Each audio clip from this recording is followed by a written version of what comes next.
Yo. What's good, everybody? How we doing? Sorry, scrambling to make sure all the settings and everything are right and music's working and all that stuff. We got a couple copyright strikes on the last stream, so we've had to pivot a few things. We got them resolved, but we did get a couple copyright strikes, so they pulled our money from us. Let's see. Good evening, Red Candles. You here? Or were you just way early? What's up, Tommy? What's up, 44? What's up, Lambra? Lambra first. Red was first on the other live. ADR. What's going on? Rich Girl Mel, CB, Doug, Slim Stories, Anthony, James, Beaks, George, Tommy. How we doing, guys? Let's see. How many lives are we on today? Yeah, today was rough. I made all my money on the short side early, guys, today. It was all scalps. No trade was over $500. I think across all my accounts, because you know I trade them separately, I think I was up a little over 2K, maybe. And I was done by 11 o'clock a.m. So I stayed out of it. But yeah. Call you Puerto Rico, Beaks? All right, I'll call you Puerto Rico. Tonight, we are below key support right now here at like just above 250. So I'm kind of leaning a little more downside, but we know how that goes with the Nasdaq lately. I'm coming into the stream a little bit tilted because I was short from just above 253 and price snapped back on me and stopped me out break even. So I'm flat on the session regardless. No, you guys basically missed nothing. But how did you guys trade today? How'd you handle that?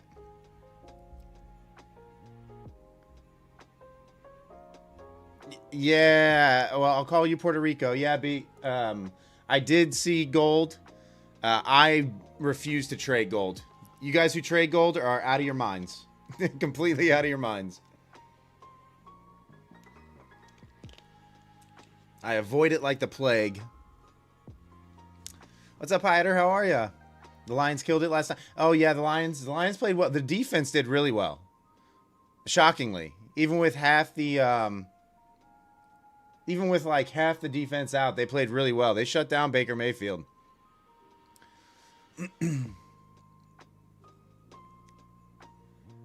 Oh yeah, Red. Yeah, Red. I mean, if you're trading minis on gold, forget about it. Forget about it. Like, it will eat an account quicker than anything else out there. Well, I guess you could try to trade like Nat Gas or silver or something like that. That's even a little more volatile. What's up, Jeff? Oh, yeah, guys. Smash that thumbs up button for me if you could. It really does help the channel. Welcome. I know I took last night off to watch my team play. But, missed you guys. Missed you. But how are you guys trading tonight? Let me know. You love gold because it makes you nervous and excited at the same time? I mean, if you want a heart attack, if you like living on the edge, sure, trade gold. The Lions won last night. What's up, Chris? Thanks. I don't know if we beat you up, right? We just, we scored more than you. We'll say that.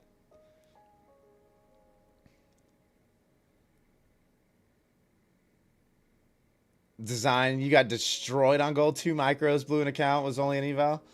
Yeah, it's it'll eat you up even on micros. You need to trade like nanos or something. They need to come up with a new sizing for it.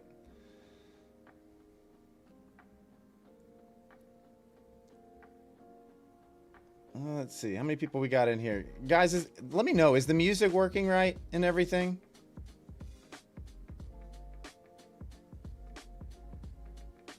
Like, the music sound good, like levels and everything? Oh, Antoine, you a Bucks fan too? Yeah, I mean, you guys are having a good season. You're just banged up. Losing Mike Evans for the rest of the season is not a good look. You're just banged up, but so are we. I mean, our defense is our entire starting secondary was out. Our entire starting secondary was out. That's why I was shocked we held you guys to 9 points. Oh, let's see. What account am I going to trade tonight? I'm going to trade my funded futures. Reddit sounds good? All right. Thanks, brother. Appreciate you. This looks like it could be a good short spot. I'm a little hesitant.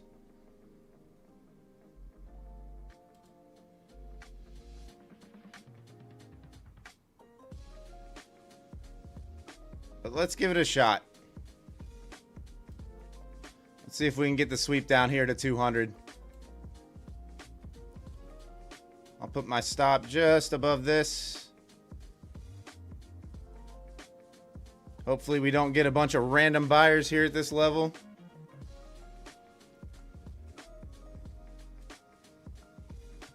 I don't like taking breakout trades, but it feels pretty heavy right now. So I'm thinking we at least get 220. I'll go break even relatively quickly after the sweep.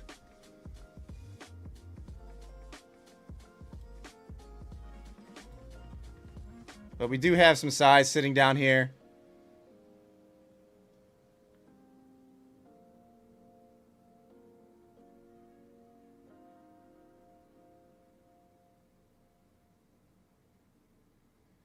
Hopefully it flushes hard here.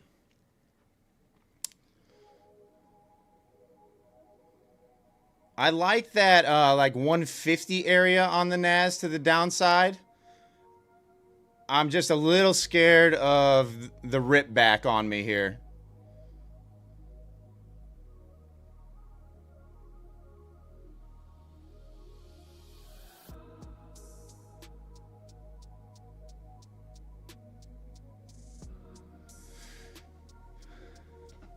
Mary Maid's is ringing the doorbell. They're here to sweep. I mean, I would not put it past me getting stopped out here for $300 or so. But I do like more downside. I like it to run these lows. I'm going to be conservative with my target, though. I'm not going to go for anything massive tonight on the overnight. Man, what happened to Netflix? What's up, Chris? How are ya?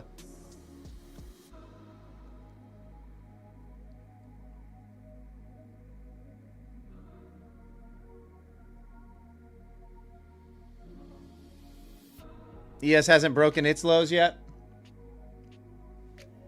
Let me take a look at ES here quick.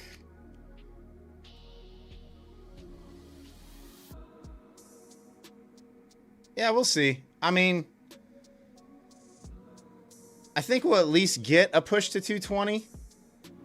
There's some volume sitting there. So I think we at least get that out of it. You got a block down here at 200. You got a block down here below 185. So I like downside. As long as I don't see any big orders popping in up above, I'm comfortable in this trade. I'm not cool with anything too much above 240, though. Because it means we might be a little range bound. Slim, I'm short. Not an ideal breakout trade here, but I do think we at least get a sweep lower. So we're just going to go for a quick scalp if we can get it.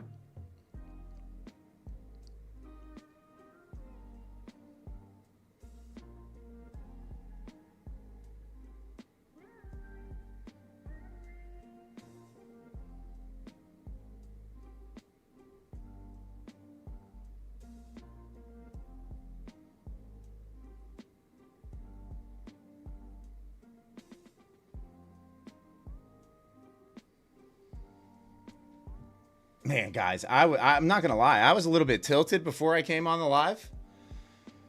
When that thing, I was up like 25 points on my position, and it came all the way back on me real quick. And then dumped all the way back down.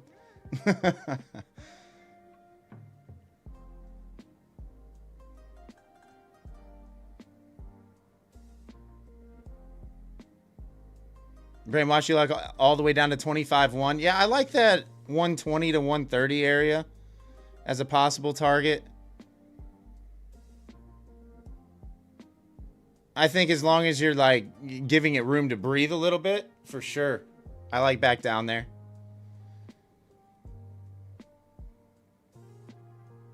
All right, this is where I got to be careful.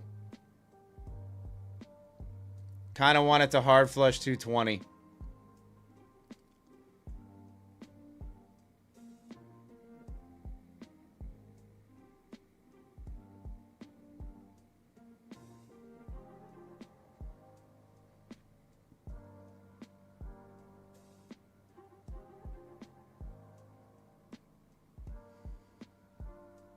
Sorry, concentrating on the trade right now, guys, because I got to watch what happens here at 220.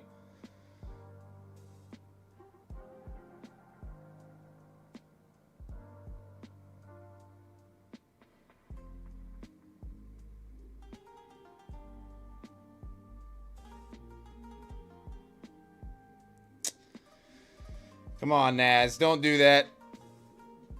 Don't do that.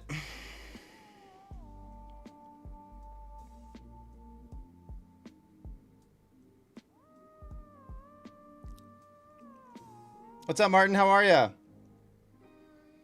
Yeah, Red, it's a valuable tool. That the DOM surface.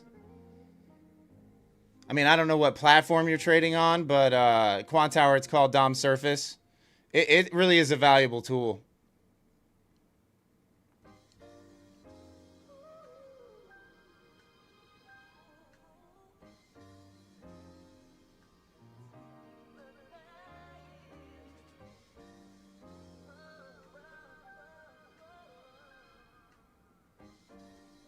Man, why am I not comfortable in this trade? Probably because the entry is above 250. And I hate playing breakouts.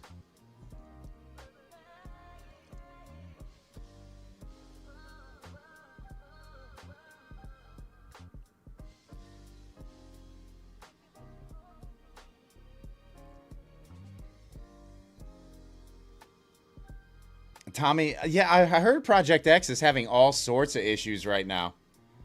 Like, are most of you guys on Project X? Do you guys have Project X accounts? Because I've heard even like Lucid was having issues with their Project X. Yeah, James, pretty much.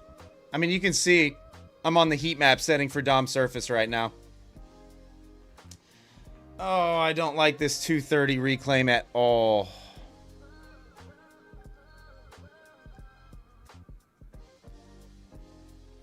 Need a flush out.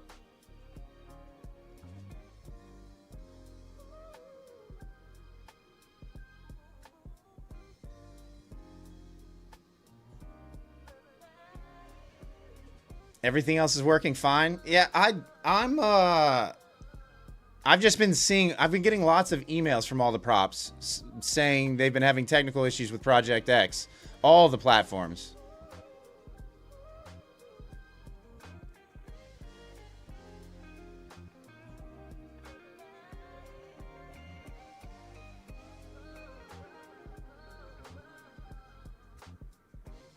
What's up, Trade Flows? How are you?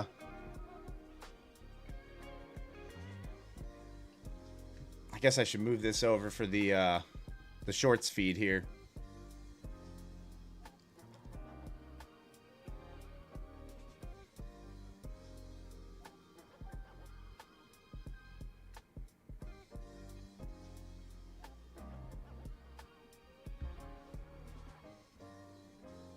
Tommy, you just have Top Step and My Fun and Futures? Hey, what's up, Trade Flows? Enjoy your evening if you're getting out of here. Thanks for stopping by. Thanks for the thumbs up. Guys, yeah, smash that thumbs up button for me if you could. How many people we got in here right now? We got 82 people in here.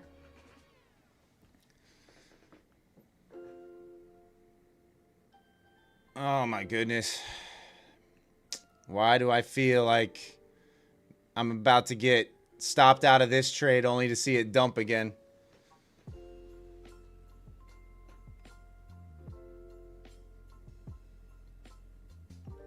I know design. It did it to me earlier. It was ridiculous. I was short from like, where was I short from? I was short from like 250. Somewhere in here. Yeah, like right in here. And this thing did this. and then ripped back on me all the way. The problem is I like more downside. I just don't necessarily love my entry here.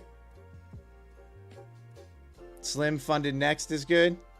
Yeah, I just don't know much about a lot of those newer props. Like there's tons of new ones out there. Hypertix, funded next.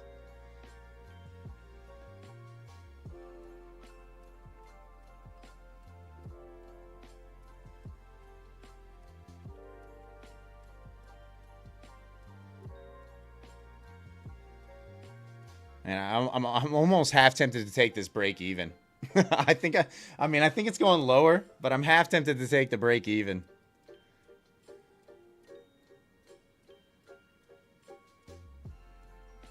Aqua futures? Yeah, I've heard of Aqua futures as well. I don't know much about them either though. Like the 4 that I trade with, I've told you guys, are Top Step, My Fun of Futures, Lucid, and TakeProfit Trader. Those are the 4 that I trade with, that I've gotten payouts from all of them, that I can reliably and honestly recommend and suggest that people trade with them, you know?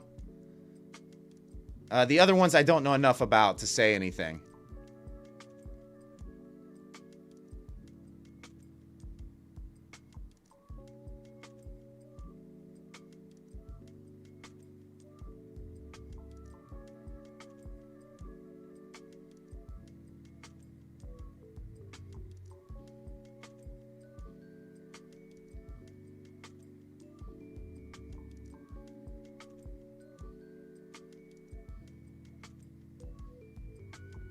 Man, the Nas just will not go. Design, you might be right here. You're out on Aqua Futures Design? Why is that?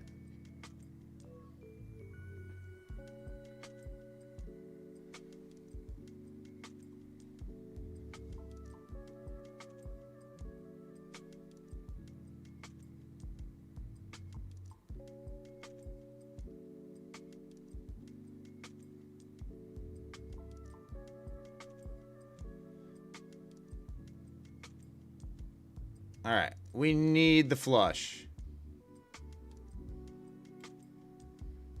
Unfortunately, I got to go break even. I don't want this coming back.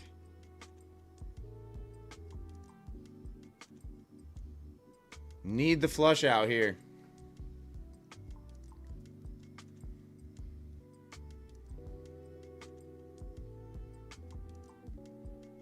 Need it to run 220. Come on, do it. You know you want to, Naz. You know you want to get heavy.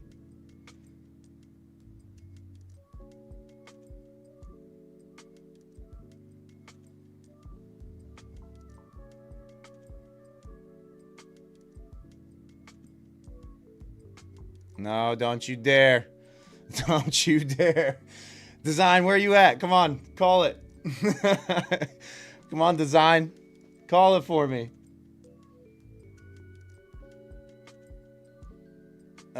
It's gonna come back on me.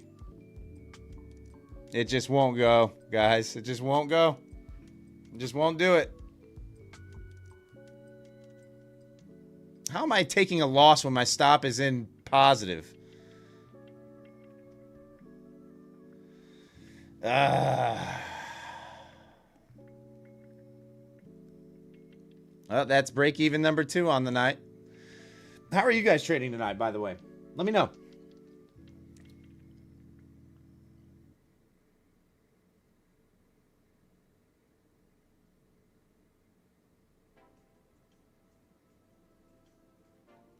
Pavel, I'm trading E-mini Nasdaq contracts. So E-mini NQ, ticker symbol NQ. So every point is $20. What's up, Francois?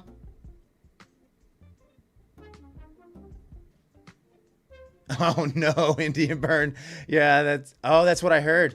I heard Lucid like flattened all positions on any Project X accounts. I did hear that. Man, that AWS outage Really messed up the Project X.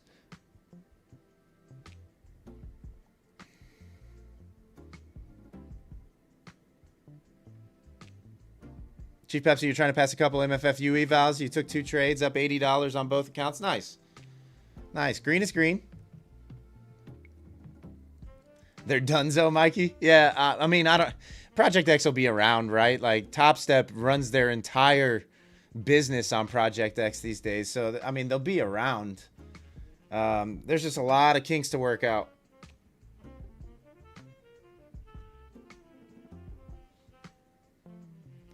Tradeify Project X has been down for 2 whole days. Really?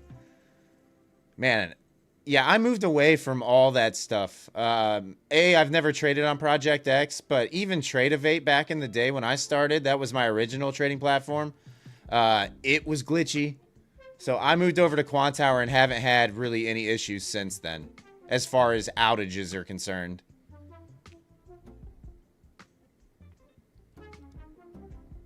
You passed a 50K Lucid in Tradeivate? Yeah, Tradeivate's very beginner friendly, right? I think it's easy to use, easy to get acclimated to. It's just very, very basic.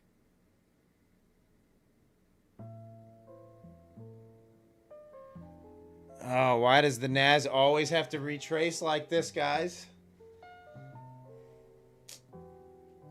Why does it always have to trade right back up into your entries? Yeah, Slim, a lot of people do trade on NinjaTrader. They like NinjaTrader. I would say Quantower is pretty similar to NinjaTrader as far as its trading, you know. As far as the tools it has, as far as execution, I think it's pretty similar.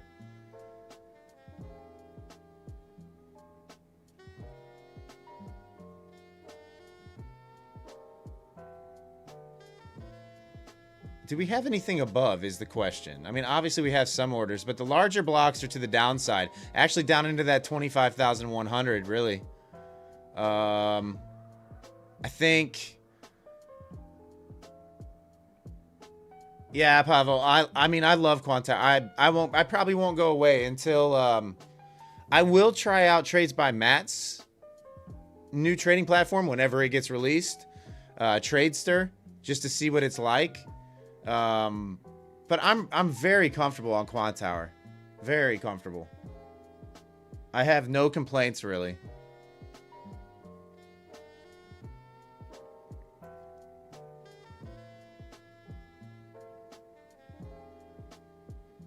Oh, Indian Burn. Yeah, Quantower is an app.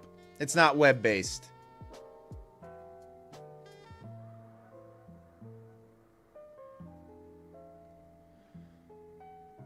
If we can pull back up towards that 250 and get a rejection to step in there, I'm not opposed to trying another short from there. But I can't take the same trade twice. I'm not going to execute again from 230. I tried it once. Didn't work out. I do think the move is to the downside, though. All right, we got 100 people in here. Thanks for tuning in tonight, guys. What is tonight? Tuesday? So we got 2 more streams after this one this week. Hopefully we can make a little bit of money. Tonight I'm up a whopping 32 cents. 32 cents after 2 trades is what I'm up currently.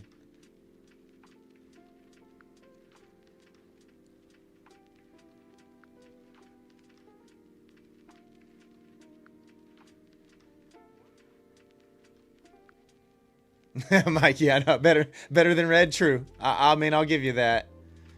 I just am frustrated because I've seen profit on both my trades, right? Like, obviously, I'm not going to bottom tick the exits where we kind of stopped at. But I should have locked a little bit more in. I should have at least made $100 on each of those trades.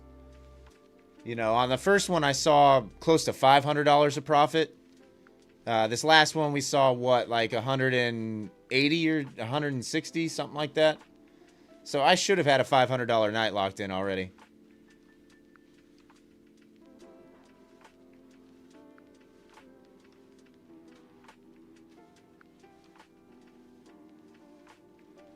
Chris, anything but Rhythmic. Rhythmic is my data provider for my personal account too. So I've got Rhythmic for everything except for My Fun and Futures. My Fun and Futures is DX feed.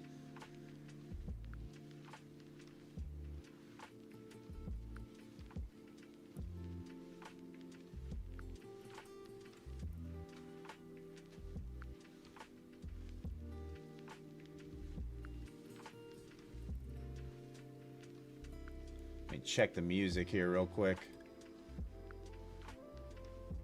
All right, music looks like everything's working good. Okay, I think we're good. You have DX feed on Volumetrica, Chris? Yeah, those of you that are watching the stream in the shorts feed, the vertical format, there are 2 live streams going on my channel right now. One's in the horizontal. It's a little bit better viewing experience if you guys want to click on that. It's the one without the word mobile in the title. That's where most people are hanging out at too. Oh, of course, Naz.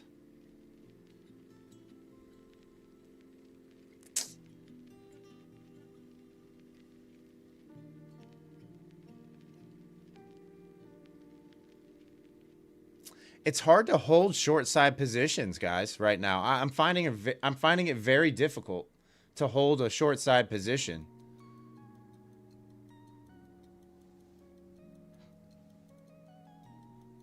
Anybody else having that issue right now? I mean, I'm definitely struggling with it. And the funny thing is most of my money lately has been made to the short side.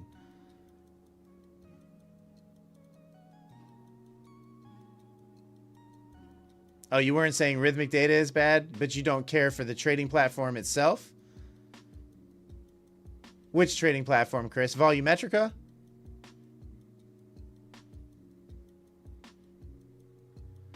Mikey, you're just having trouble making money in general? I haven't been having a hard time making money, right? Like when all is said and done, I've been profitable most every day actually lately. But I've been making money, but it hasn't come easy. Like it has not. I haven't felt comfortable in any position. I feel like it's been like 20-point scalps, whereas I'm used to holding for, 70 to 100 points on the Nas. I haven't been able to catch those big trades.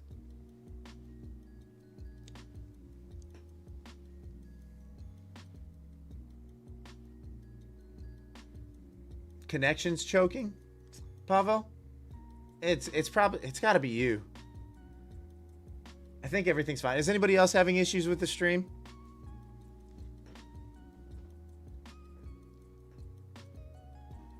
Martin could have made about 10K on 1GC tonight. Yeah, I could have also lost 10K on 1GC tonight, Martin. There's that side of it too. Josh, no? Okay, yeah, Pavel, it's got to be on your end, I think. Like, I've got full signal.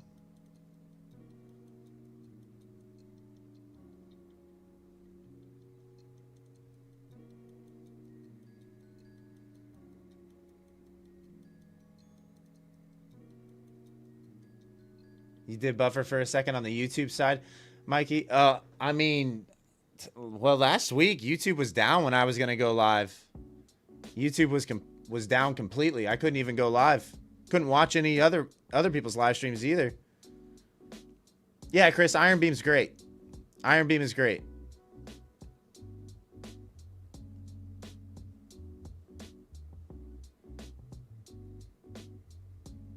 Jeff, everything's fine for you? Yeah, Pavel. So, yeah, it must be on your end, Pavel.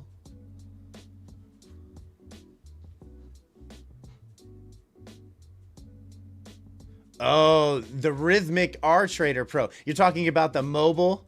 Yeah, I know, Chris. Okay, I got you. Yes, it is horrible. Like if you're trying to trade from your phone on Rhythmic on R Trader, oh, it's terrible. It is the worst.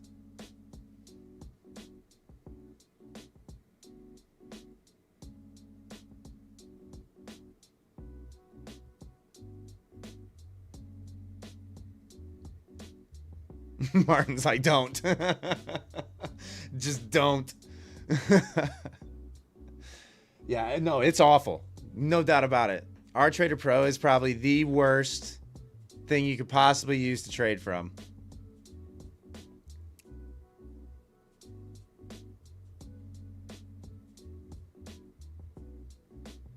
That is the one thing that I did like better about Tradeovate than I like about any kind of Rhythmic connection was the mobile platform abilities. Rhythmic's just, I mean, you get nothing. You get price, and that's about it. This little teeny chart as well that you can really do nothing with. It's basically just a line chart.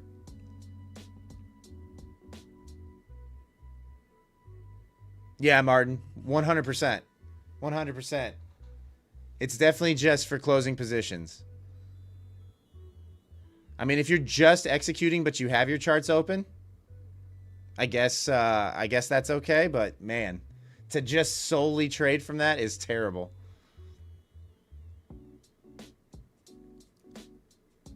All right, what is gold doing? Oh my goodness. Gold is ripping faces off tonight. You guys are out of your minds.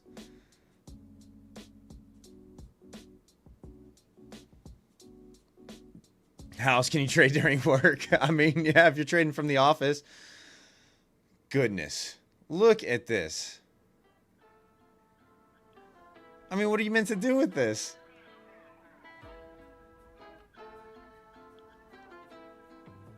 I mean, these are 5-minute candles. You're looking at, what, $3,000 in a 5-minute candle? Yeah, no thanks. I'm good. I'm good. Per mini? 10K down, 10K up, Martin says. Yeah, this is crazy.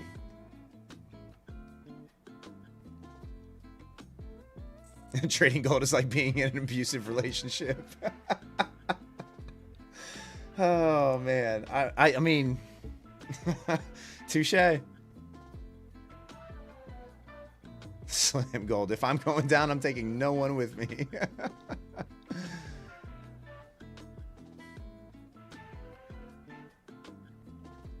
Jimmy, what do you mean? What is the best ticker and time frame for gold futures? I've looked at GC and MGC and it doesn't look liquid or natural. Lots of gaps. If I was going to paper trade it, what is the most common? Jimmy, oh, you're trying to learn how to trade gold, Jimmy?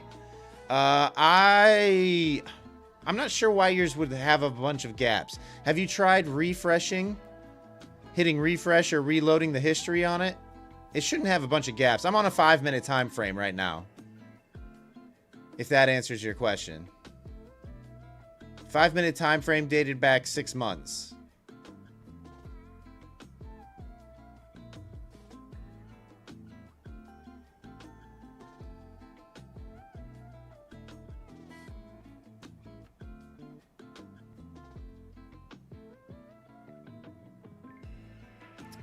Design. They do allow gold. I think you just have to reach out to them. But they do allow gold. This is actually my fund of futures that I'm on right now. In fact, this is the micro contracts.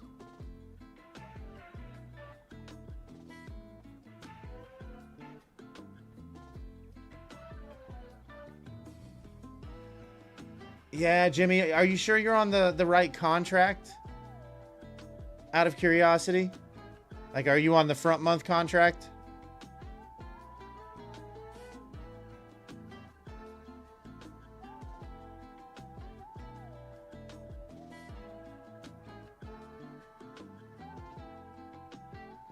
No, trade current futures. I trade the Nasdaq mainly. We're just watching gold fly around and ruin people's lives. That's all we're doing right now. Nas isn't anywhere where I want to execute from. I just tried to short from 230. I got stopped out break even. If it gets back up to like 250 or just above 250, I'll go over and look at it again. That would be my area, my next area of interest for a possible short.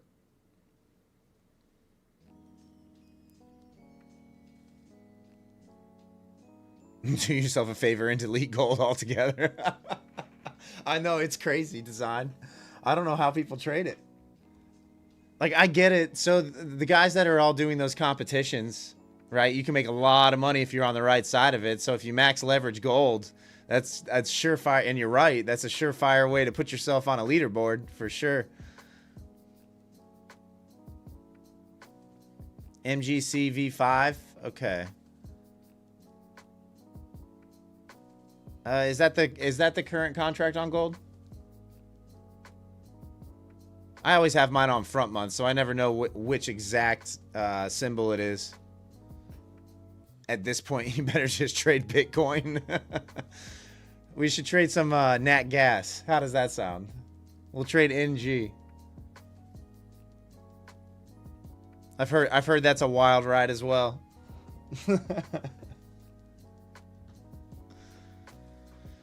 But for the NAS, like I said, I kind of want to see what happens when we get back up here. This would be a break and retest to the downside of that 250, 255 area. So if we can get a hold below here, I might play the short again. Need GCZ5. Okay, Jimmy, it's GCZ5.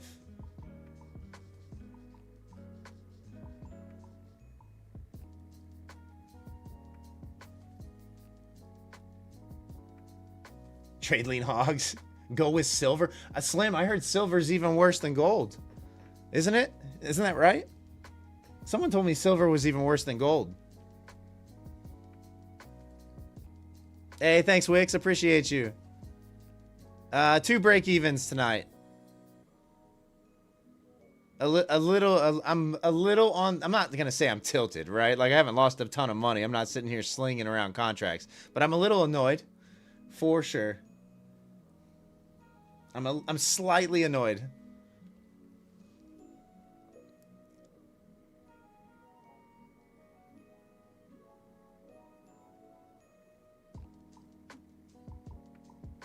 Sean, 300 away from 2 past combines. Nice, nice. What's up, Sean? How you been? JS, am I your dad? I don't think so. I don't think I'm your dad.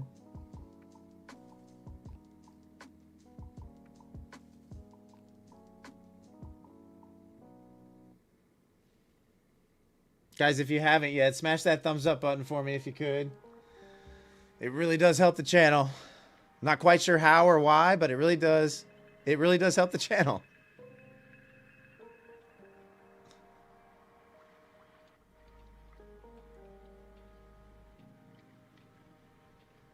Why do you always trade futures and not trade pasts?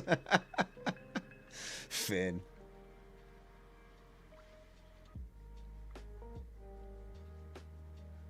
Man, wouldn't that be the way to trade, guys, though? Trade the past? That would be amazing. We would all be super rich. We would all be so rich. Actually, in a way, I guess I do trade the past. The way that I trade kind of is trading the past. I'm looking to the past for what happened in the past to base my current trade around, for sure.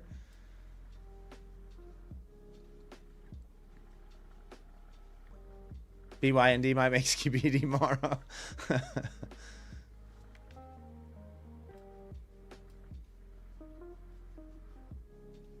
Guaranteed folks would still lose money. If you were just trading in the past. I mean, that'd be amazing. You kidding me?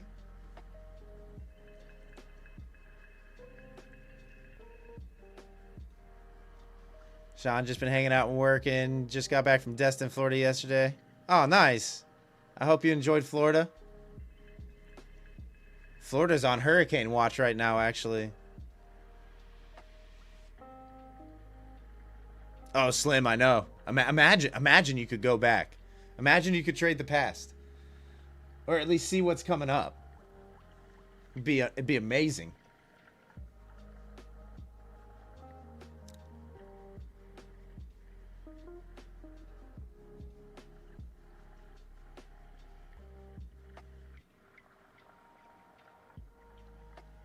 Yeah, Mikey. It seems like that's going to be one of those like Katrina type builds down there. So just be careful. Anybody who's in Florida, just be careful. Be on the lookout. If you have to evacuate, evacuate. I moved here from Charleston, South Carolina, so I know kind of how it goes. Never lived through anything more than a Cat 2, but and that was enough for me. That was enough for me.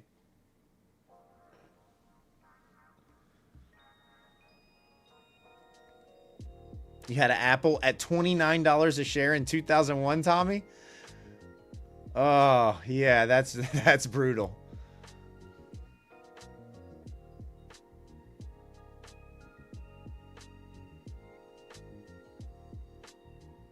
Tommy, you've been in at least 15 hurricanes, and exactly why you live in Southern SoCal. Yeah, but I mean, you deal with earthquakes out there and wildfires. What, you had 5,000 shares at $29 a share? Oh my goodness, Tommy. Yeah. Yeah. Yeah, you're kicking yourself over that one for sure. Can't dwell on it though. It happened. It is what it is.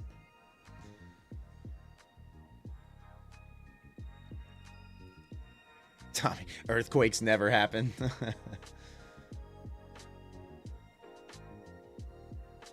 The fires aren't really near you. Are you coastal, Tommy?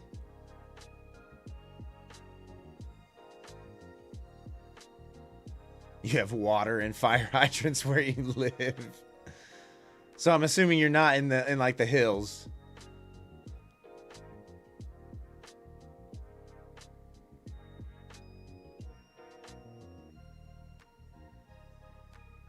Oh, you're in Orange County? Okay. Nice. Oh, you're in Laguna? Yeah, that's real pretty there. That's a real nice area.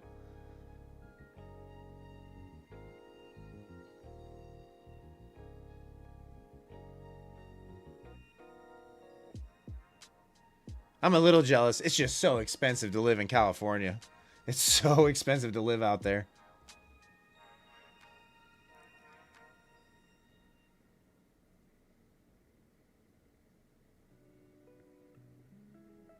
Just a small $100 bounce on gold, no big. I know Design Gold is just ripping faces off. Just ain't right. You hate gold, lost 2 funded account. Yeah, it'll destroy an account quickly if you're on the wrong side of it. For sure.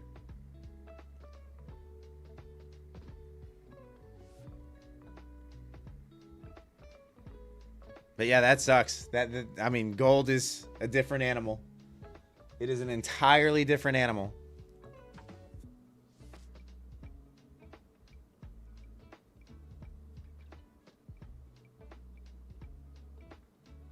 You were charging $50 an hour in Georgia, and you charge $250 an hour to do the same thing, but in a nicer place. Yeah, I mean, you definitely, everything is at a premium, for sure. Everything. Taxes are outrageous in California. They were pretty bad in Chicago when I lived there, too. Chicago was pretty expensive. Later just ain't right. Enjoy the rest of your night.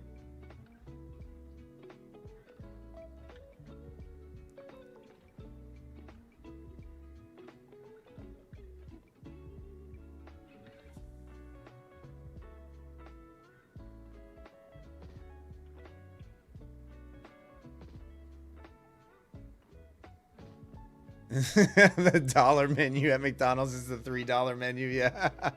What's up, Massive? How are you? Chicago, construction and winter, only 2 weathers. No, Chicago was nice. Like, I'm not gonna say that right now it's not so nice with all the with everything that's going on there.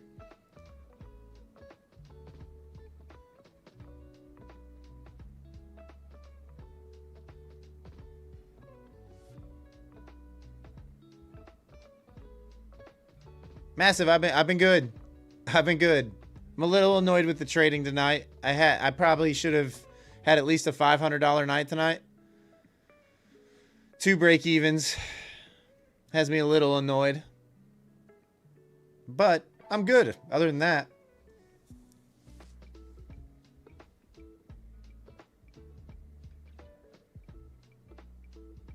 Yeah, Tommy, Chicago. I mean, when I lived there, it was nice. Like Chicago's got really good public transportation, right? You don't necessarily need a car if you live close to the city. Things were a little pricey for sure, but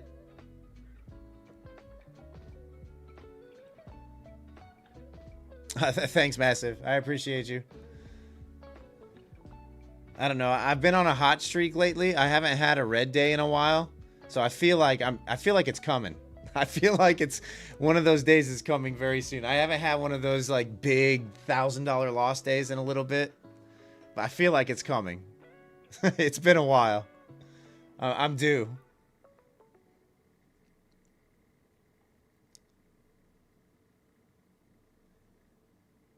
Oh, really, Tommy? San Diego's that way now too? Yeah, Doug. I mean, Chicago's nice. They just have a lot of stuff going on there right now. As far as crime is concerned, it's pretty bad there in Chicago.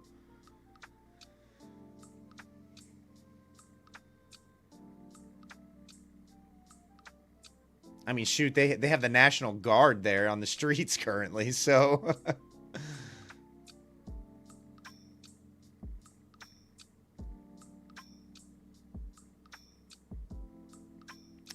Massive, you hit tilt today in a terrible way, so have the calm this afternoon.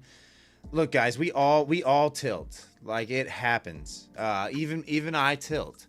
The one thing that I've learned is when I feel that, I'm not clicking buttons, right? I'm walking away. I'm just I've learned that you have to walk away. You have to go calm down. You're just not thinking clearly when you're tilted. No matter what happens. You open a combine when you go on tilt, Tommy. Yeah, or that, or trade a combine. Don't trade your fundeds, you know. But it happens to all of us, right? You think you're in a great trade, or you're in a great trade, and the thing rips all the way back on you really quickly. You know, an $800 to $1,000 is basically ripped right from you. Yeah, I mean, that stuff is tilting. Even if you don't take the loss, it's tilting.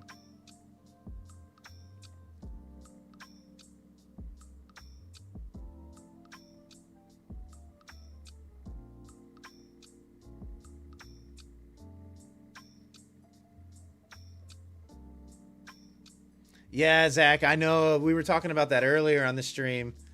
Like, yeah, the Project X platform took the biggest hit, it seems like. I had no issues. I had zero issues trading on Quantower at all.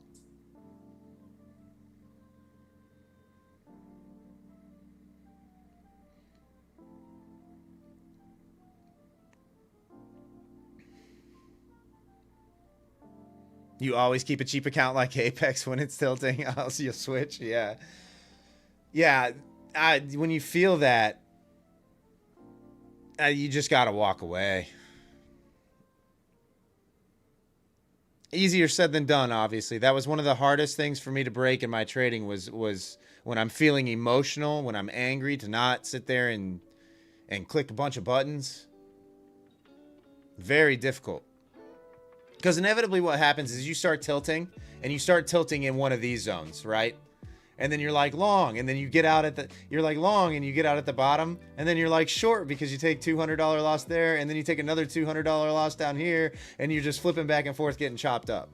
Inevitably, that's where it's going to happen. Which is also why I don't execute from the same price twice.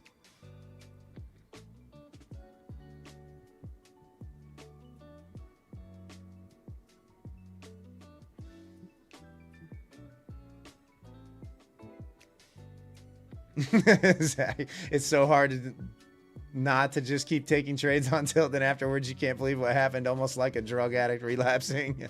It's very hard. It's very hard to not go chasing those losses back, right?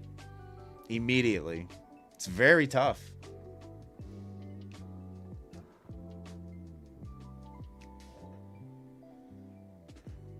You find yourself buying for no reason at all, just pure gambling. Yeah, I mean, it happens. We've all been there. All of us. All of us as traders have been there.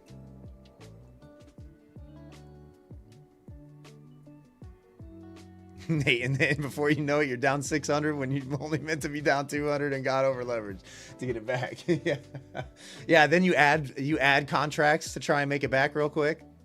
Yeah, yeah. Oh, you guys ever wonder what it's like for like innocent bystanders that could be walking by your, like, say you were in college or whatever, and you're in the dorms and you're in the dorm room trading, and every single person that passes by, you're sitting there swearing at the monitor, yelling, punching things. Probably think you're a crazy person.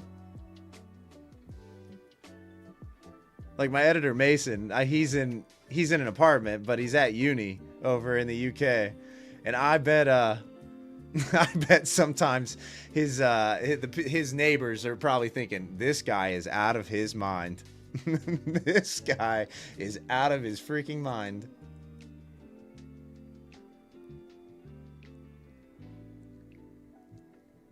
$200 is your daily cutoff and you're down 300 and you just want to get the 100 back, and next you're down 9.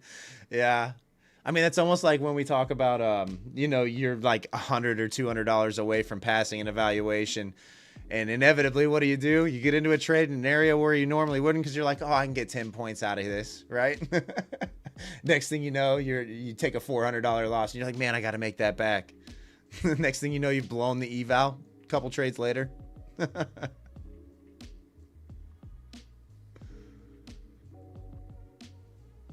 Yeah, we've all been there, I think, at one point or another in our trading journeys. For sure. Tommy used to do that all the time. I think everybody has, right? Like, if you can honestly say in the chat that you've never done that, I mean, by all means, go ahead and tell us. But even me, I've done it. And I've kind of like, I'm a pretty calm individual overall. Very patient. But even I've done it. So I know if I've done it, there's many more out there that have as well. Sith, you did it last night. Yeah. Yeah, I mean, it happens, guys. It happens, unfortunately. It just happens. I don't really do it too much anymore, right? Like, I've learned my lessons. I'm 4.5 years into this thing now. This is how I make my living. It becomes a little different when, like, this is your source of income. So I will say that about being a full-time trader is you definitely think longer and harder about the decisions that you make in trading.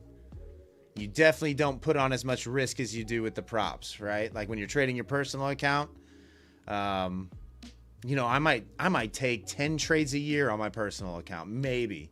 And they're all swing positions, and they're all higher time frame, huge, significant levels that I'm executing from.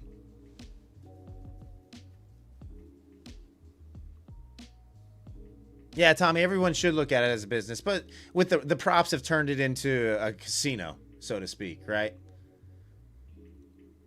In a way.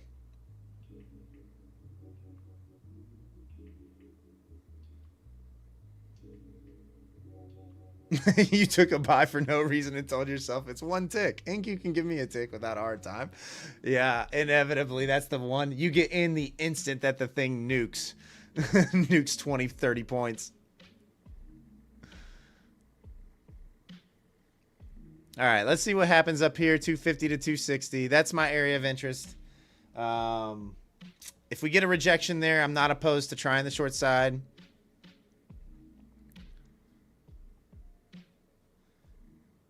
Yeah, Tommy, you got to take the account serious. I mean, they got to last, right? Like, if you get to a funded account, take it slow.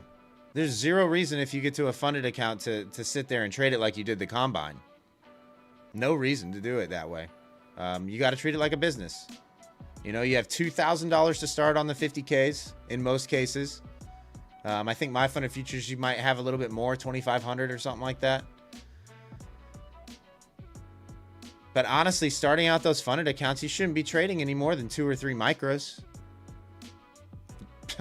You know, a mini's just too much risk.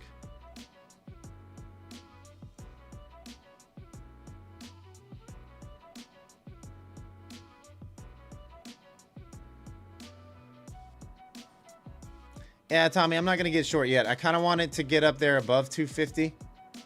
I'd like for it to test this 30-minute Asia session opening range high.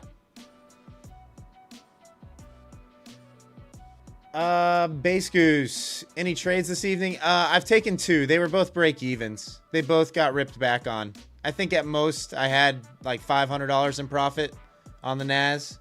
Gold's flying around like crazy if you feel like putting on some risk.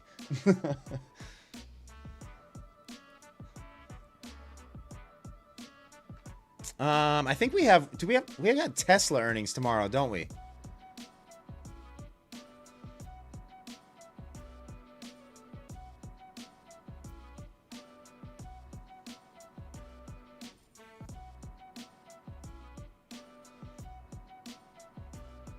Lord, bro, is crazy. Even 1 minute, it's like 50 pips.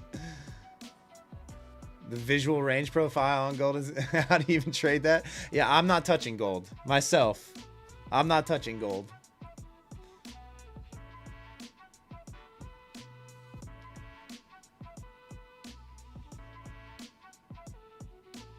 Once again, you guys that are in the vertical stream, if you'd like the better viewing experience, click on the horizontal live stream on my channel. That's where most people are hanging out at. Feel free to pop on over there. It's a much better viewing experience.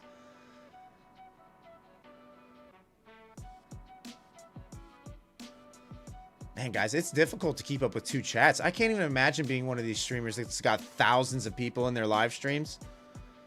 And if they're doing both the vertical format and horizontal format on YouTube, having 2 chats going at the same time, it's hard to keep up with. Even at my size, even at the small size that my channel is, it's very difficult. Then again, I guess most streamers just ignore their chats anyway, right? I guess. Yeah, Grumpy. So the mobile format, it just reaches a wider audience, like for reference, right? The last live stream that we did, the shorts, the vertical format got over 5,000 views, and the horizontal format got, I think, like 1.3K, something like that. The vertical format gained 70 plus new subscribers, and the horizontal format gained like close to 40. So it just reaches a wider audience because it's in the shorts feed. So when people are scrolling through their feed, the live stream will pop up for those people that are interested in futures trading.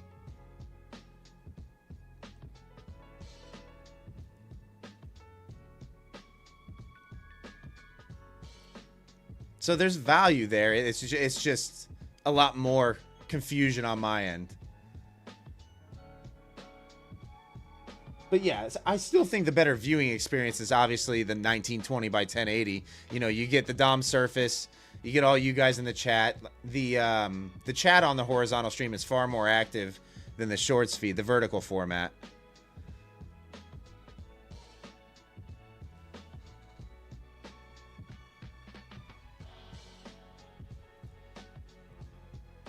But yeah, I mean the YouTube game it's a tough thing to crack, especially when you don't know what you're doing. Like me. What's up, Johan? Like, I have no idea what I'm doing. I've never been like that active on social media or anything like that. So I'm coming into this completely blind. So I hope I'm doing the right things, you know, but I really don't know.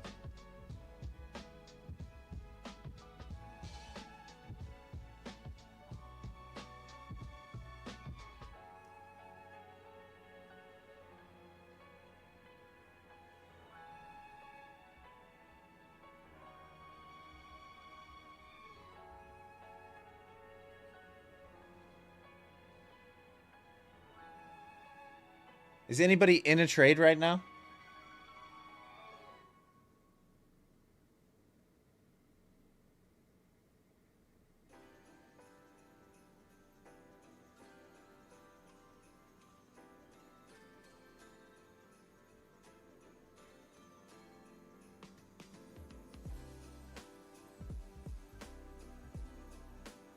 Slim's like, nope.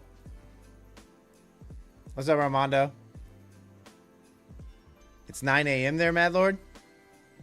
9 a.m.? Where you at, Australia?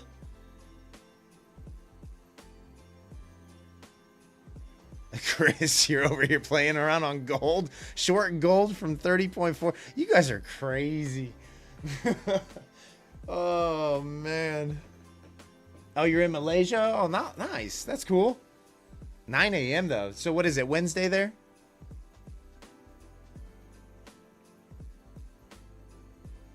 Yeah, so you're a full 12 hours ahead of us. Ahead of me, at least. What's up, Flame? How are ya?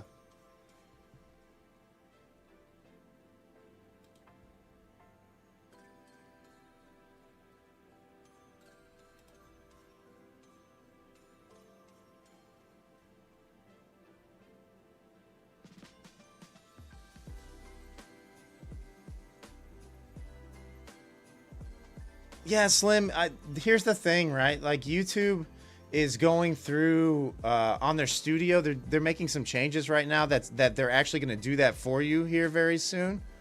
I've heard about the add-on that does it as well.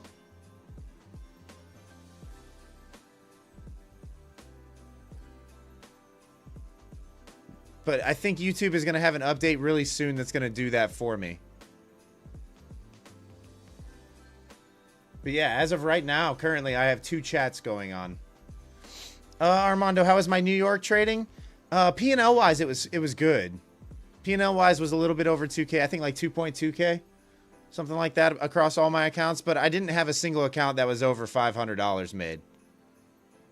I would take a small winner on one. I'd go to the next account. I'd take a small winner on that. Go to the next account.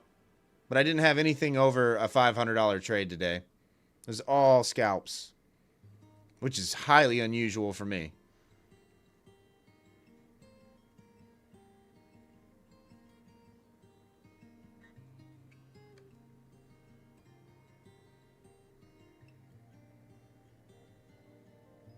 But I mean, I traded okay. I was done by 11 o'clock a.m. my time. Completely done trading.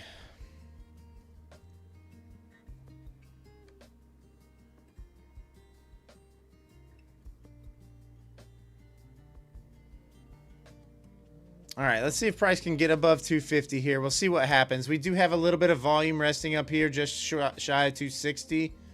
I'm not sure what kind of size that is. We do have the block still down here below 200 at like 184, 183.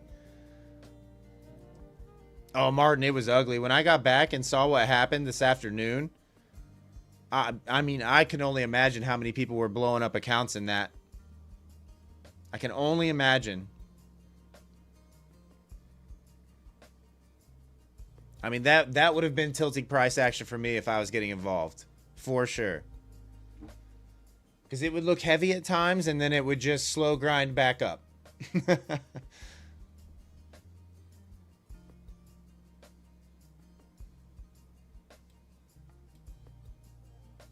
Like, look at this hard sell, and then just choppy, choppy, choppy, hard sell.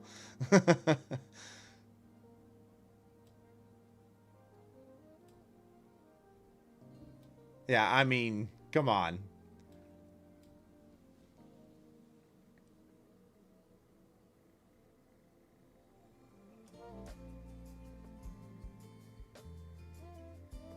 Hard sell was Trump talking, Tommy?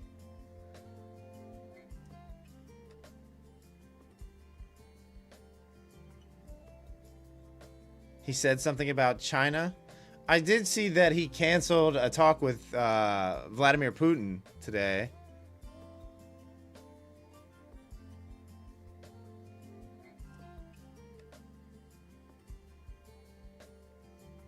As soon as he went live, you shorted Tommy. I mean, kind of came out of nowhere, really. I mean, I didn't have anything till all-time highs.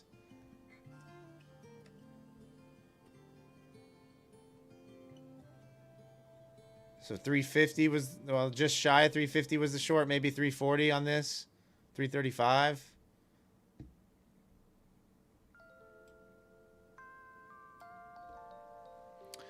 Armando, so I made all my money on the short side today. So, like, I was really only trading. Really only trading through this. So it wasn't like, I mean, price was coming back on me after my entry, but I was tight trailing my stops on all the shorts that I took through here. So it really wasn't that difficult for me. I wasn't around for a lot of the choppiness.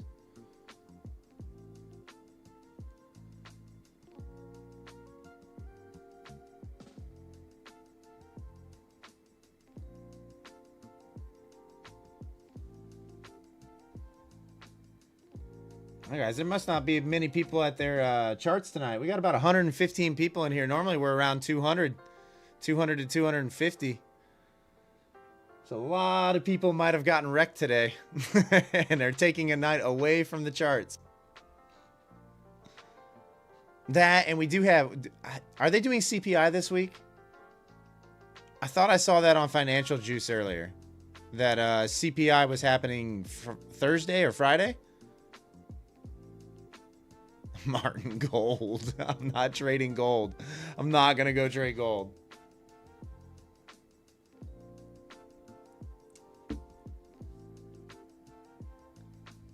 Doug, CPI is happening this week? Okay.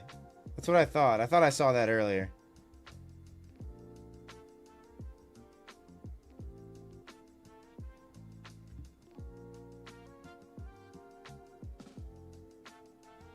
Oh, why it's quiet? Because of gold? Oh, you mean people getting wrecked by trading gold? Yeah. Yeah. I got you. Armando, you got destroyed with New York trading? A lot of people did. A lot of people got chopped up today. A lot of people struggled with it. Like, if you continued to trade throughout the entire session today, chances are, even if you had profits, you probably gave a lot of it back, right?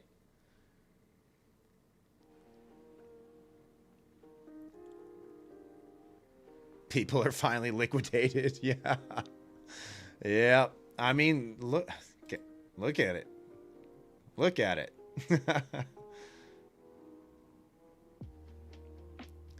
So you must have just had a lot of profit taking going on at those highs, is what was happening. Just a lot of profit taking on gold. A small country sold.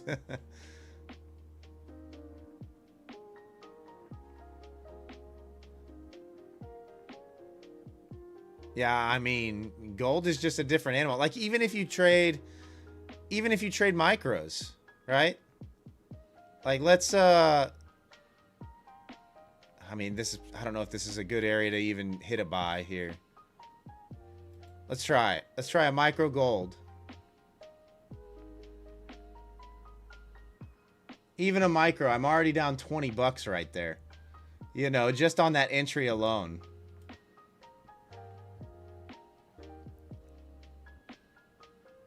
$30, $40, $50. You know? Like, what are we doing here? Let's see if I can even get out positive. I mean, this is just one micro. You know? Let's make sure we don't do anything crazy stupid here.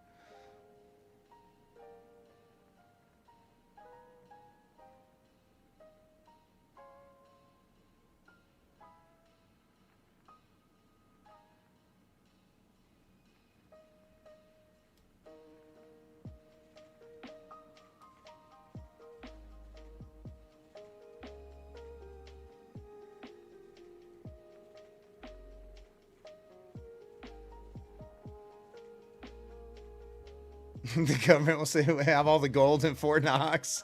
I mean, it could, for sure.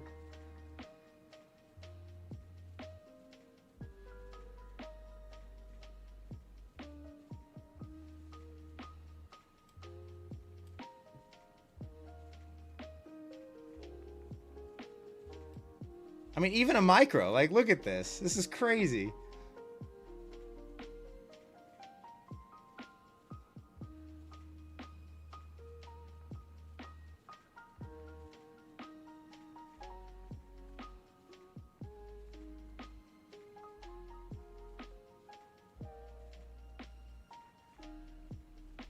I should probably go break even here. I should probably not let this come back on me, right? Oh, man.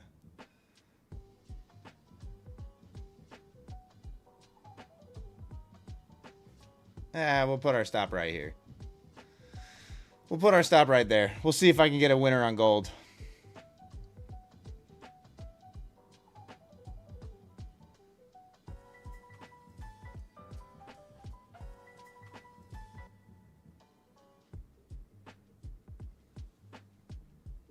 I just can't believe that it moves around like that. Even on micros, you know?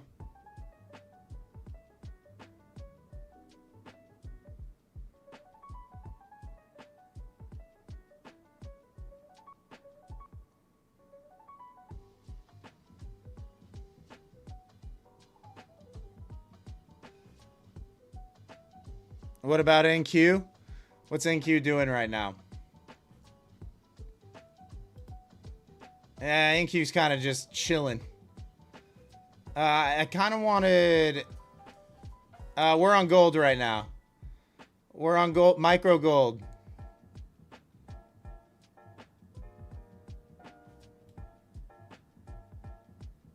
All right, I'm going break even. I want nothing to do. I want it just to rip. Just rip higher. Yes. Let's get a winner. Yes. Let's go. Let's go.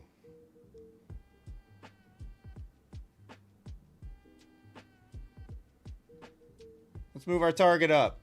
Let's target like 150. Sure. Why not? Come on.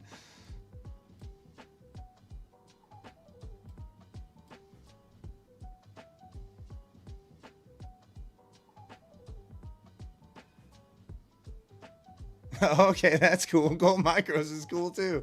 Gold is crazy. Oh, this thing's coming all the way back on me already. Come on, rip higher. Let's go. Jeez. Like, even when it's flying around 2 points, I mean, if you're on a mini, that's $200 just like that. Oh my goodness. Oh my goodness.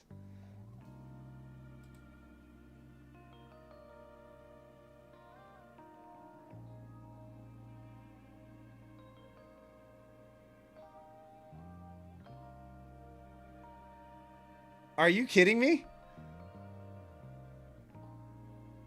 I mean, yeah, just a $600 slap back down. No problem. No problem. Yeah, screw that, guys. Screw that. You guys are crazy. If you're trading minis on that, you guys are crazy. Out of your minds.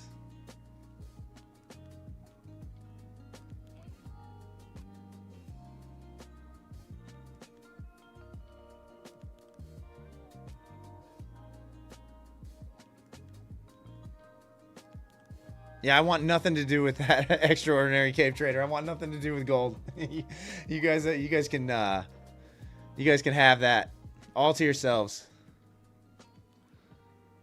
You traded gold for 3 years. It never used to move like that. I know that much.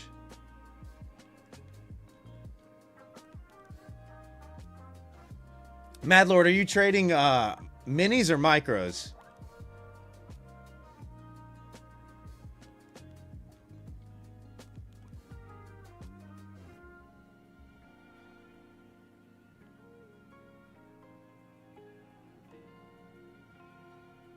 Minis?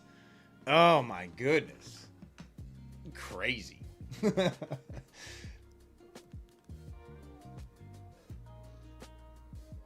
You were trading micros and with no stop loss? I don't know. That doesn't sound like much fun. I said forget that.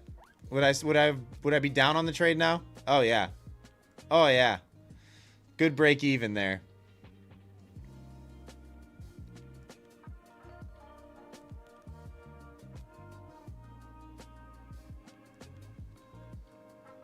I mean, yeah, like this is a, what, $10,000 move down? 10K back up?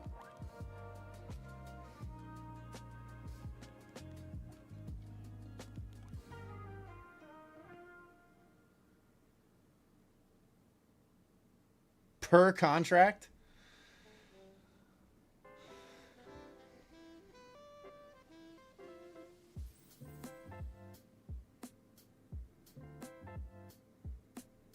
So I'm assuming the dollar was up today, right? Like if gold was down that much, I'm assuming the dollar was up today, right?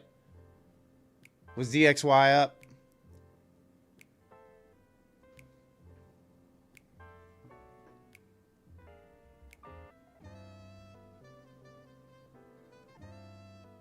Hang on, guys. Let me go kick on the fan real quick. It's getting warm in here.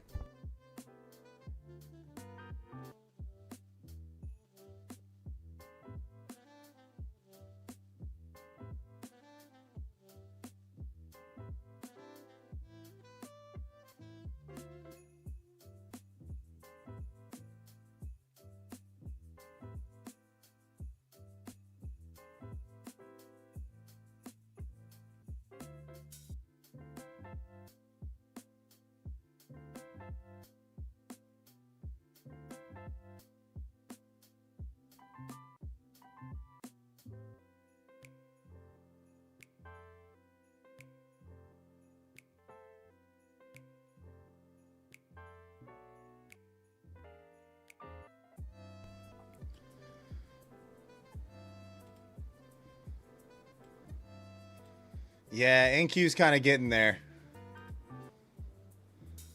NQ's kind of getting close. Tommy.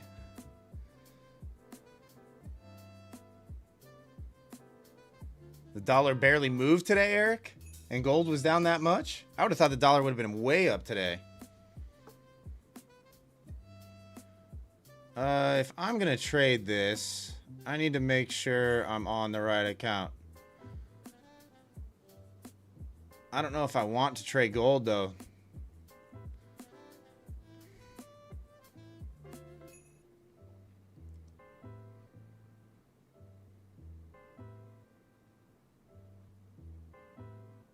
All right, guys, close your eyes.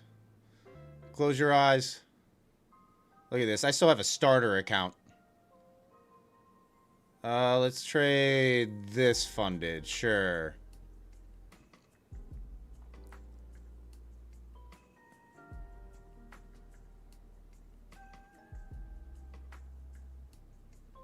Yeah, I don't know. I don't know.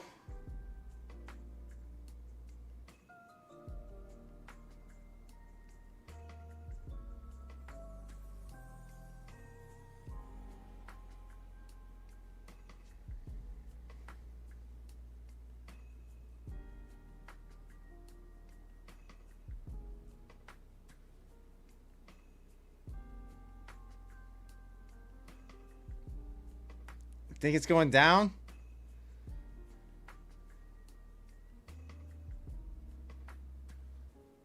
I don't know. I think gold could still go up to 5K. I do still think gold could go up to 5K. But I do like this breakdown here. The only problem is now we've got kind of like a bull flag set up.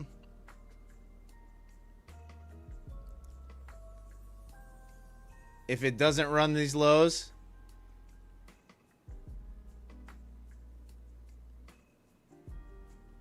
So I think if it gets back above 110, the long's probably the play.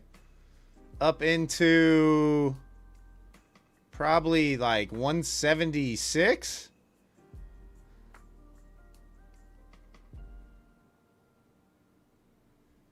Skull Cruncher, you're telling me to short gold right now? Oh man, should I listen to the chat, guys? I don't have any evals going, so it's all fundeds.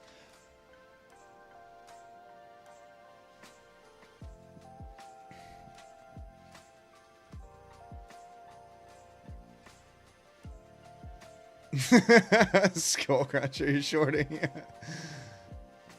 Yeah, Tommy, I don't see a short either. This looks very bull flaggy to me. We're stair stepping back up.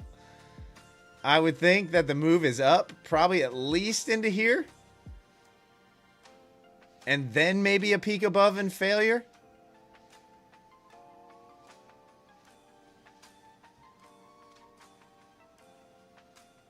It's a bull trap. Oh no, we got people on both sides of the equation.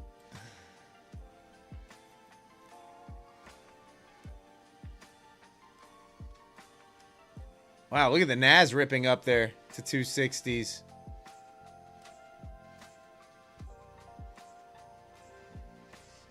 The Nas is ripping, guys.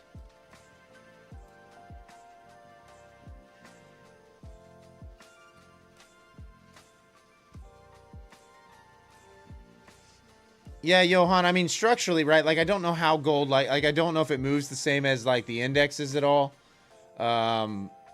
But right now, this would be, like, structurally speaking, this would be a long for me. Right?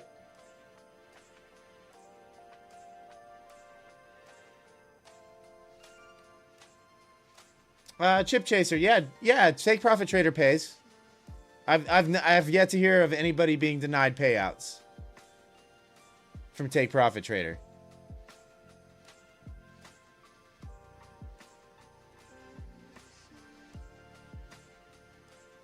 You have a gold short at 4.4K? Oh, you mean like... Oh, you're in a swing short position from 4.4.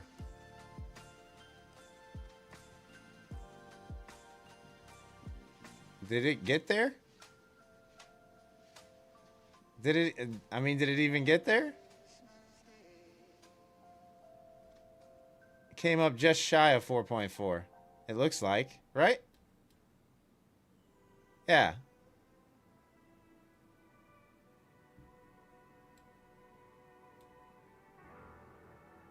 Oh, you have one waiting at 4.4, is what you're saying.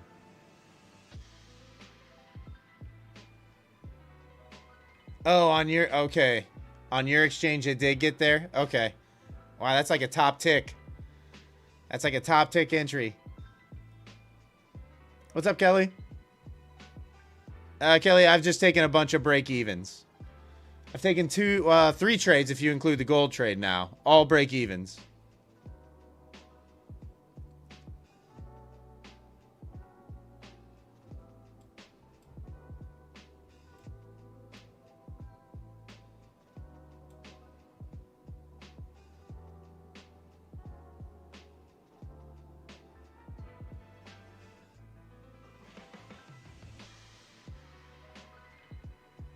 Omar, you're saying it's probably going to shoot higher if it hits 4.4K? Yeah, I mean, 5K seems like you've got the big boys chasing that 5K target. You've got Goldman Sachs. You've got some banks. You've got people saying that that's where it's going to go. Those are their topside targets right now on gold. So, chances are, it's probably going to go there. If there's enough money pushing price there, it will go there.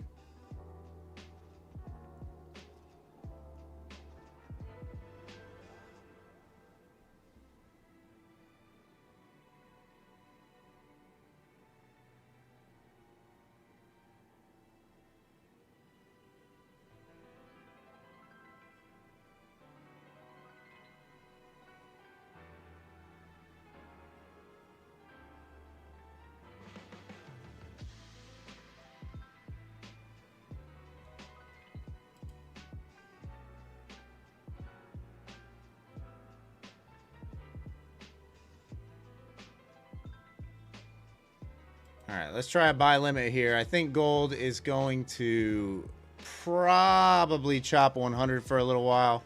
So if we can get the sweep down to and test this wick over here, that would be my long side play on gold.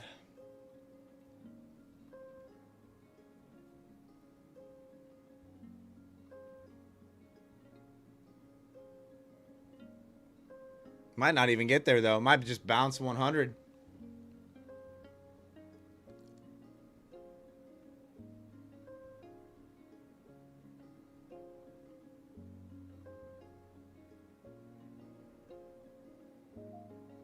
Gold Cruncher, I'm not looking for much. Just an initial bounce. I'll go break even relatively quickly on it.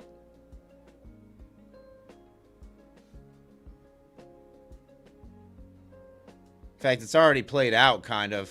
Just never got there. Buyers held it up.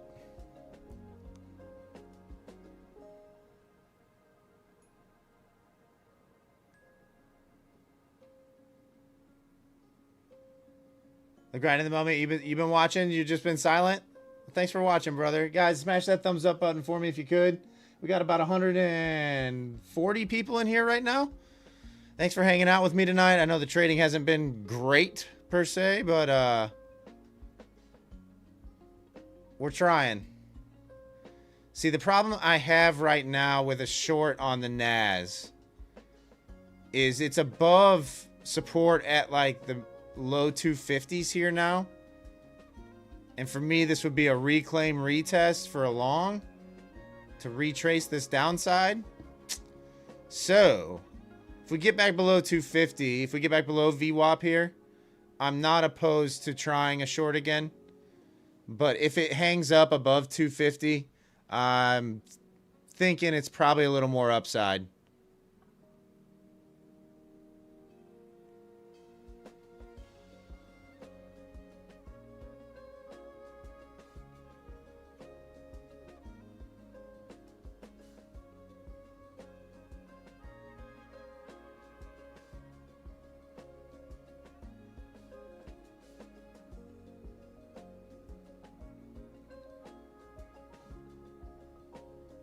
Lance, you really need a payout in your life? Just a tiny bit of positive reinforcement would be nice. I mean, look, getting to payout is one of the hardest things with props. Like, it's very, very difficult. People that have been in the prop game for a long time haven't got a payout. You know, some people have gone 2 years trading props without getting a single payout. They force you to trade under such tight rules and restrictions that it almost forces failures. But you'll get there, Lance, I promise. You'll get there. You'll learn how to play the game. Take payouts consistently. Honestly, the key is to have multiple funded accounts, right? Like if you're just trading a single funded, it's very hard. Because you don't have any way to limit your risk, right? Like, I mean, you can say, okay, I lost $200. I'm done for the day. But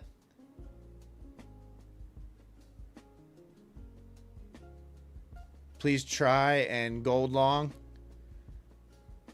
It'll print. You want to see me win? What's gold doing? It's already gone. It never got to where I would have been interested. It held. But this is looking very, very pumpy.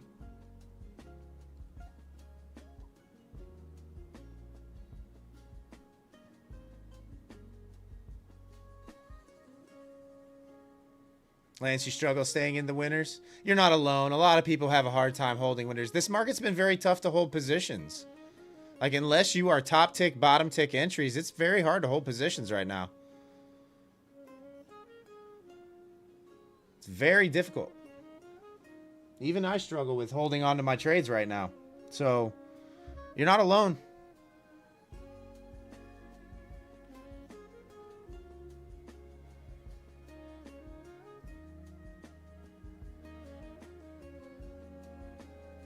Oh, Tommy, I'm right there with you. Like, it definitely looks like a bull flag.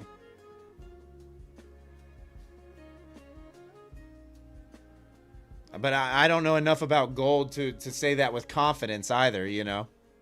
I just don't know enough about it. Your heart races with just a single micro, Lance. Yeah, that probably means you're trading highly emotionally driven, which isn't a good sign. You kind of want to eliminate the emotional side of it.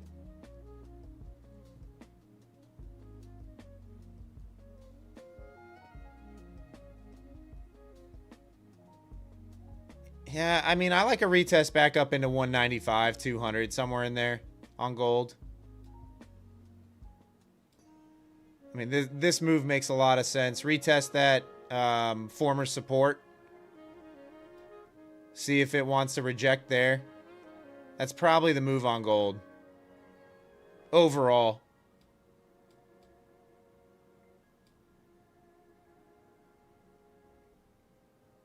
I mean, you got one bounce here. It held. You got 2, 3, 4, 5, 6 bounces. You've got a rejection here to the top side. So yeah, this is probably the area where it wants to trade back into.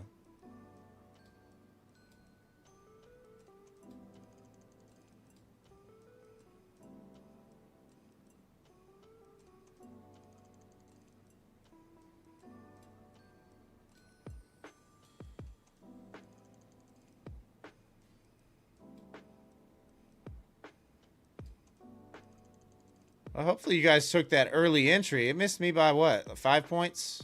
Yeah, 5 points was where?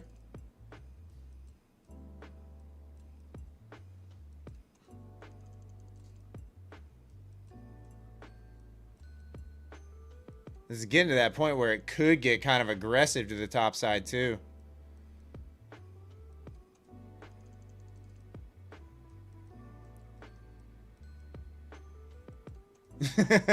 You're swipe typing and making typos.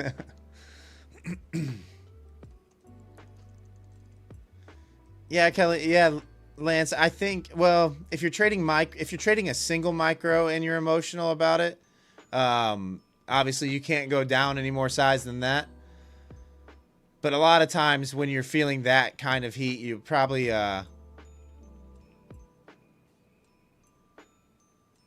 it usually means you're oversized. But trading one micro, you can't go any lower. So I think it's more the psychological side, if that's the case. You've just taken a beating recently, and maybe it's time to step back for a few days and just watch instead of actually trading, or trade a paper account until you're feeling good about your trading again.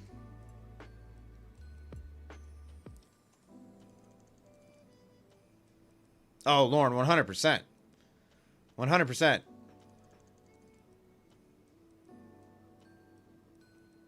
Ideally, that almost applies to everything, right? Like, you really want to only be trading for something that you're going to hold for a period of time. That's really where we all should be executing from.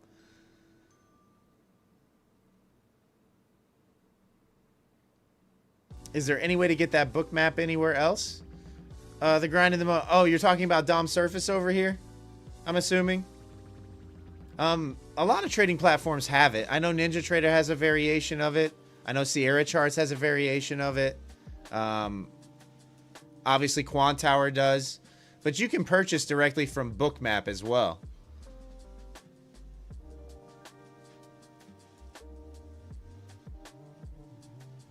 You're up on gold tonight, but ate 1,200 during New York and micros. Yeah. Well, I had the right direction. Just price never got there.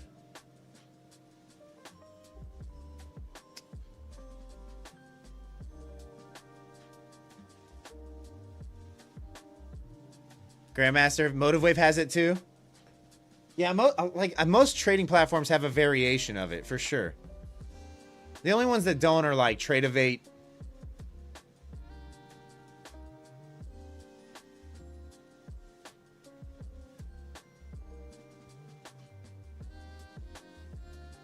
Casual, they have live feeds of Bookmap on YouTube if you want to be cheap. I mean, yeah, that's true. I think there is live streams of Bookmap. Wow, everything's ripping right now. Even look at the NAS. The NAS is all the way back up to 270.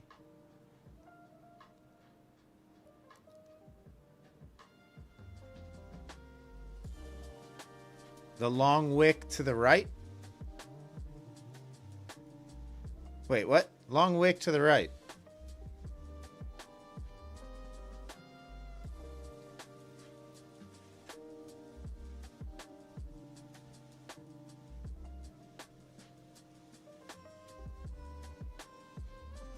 Oh, yeah, Grandmaster. I'm 100%. The gold long is gone. The gold long is gone. For sure. I had a limit order sitting right here. Never got there.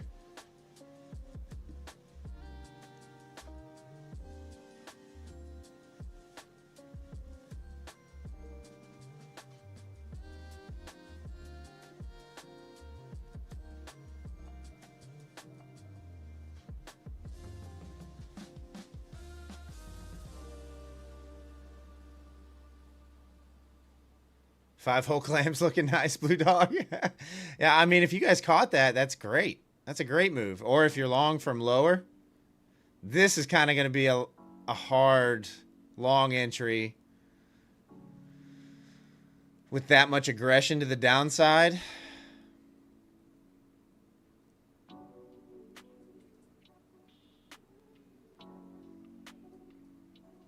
Yeah, what I was looking for is a reclaim of this wick over here, right? Reclaim of this wick, retest. It just didn't get to where I kind of wanted it to. I think for me on gold, 5 to 6 points is too much risk. So I wanted my entry closer to the bottom of this wick, and it just never got there.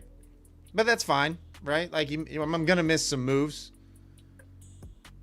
But at least I had the right read. I'll say that.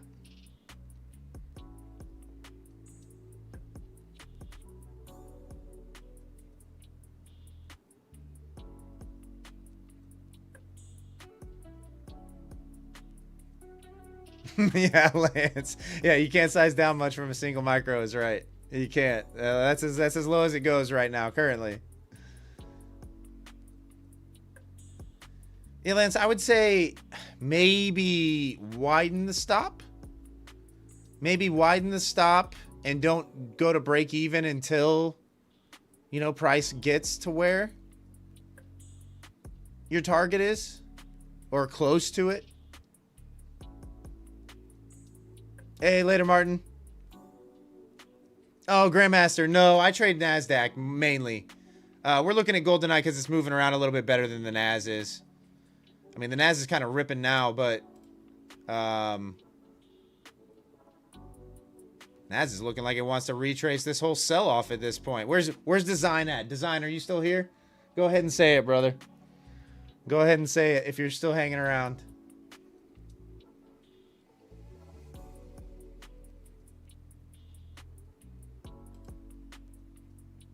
Yeah, Tommy, look at the 4 hour.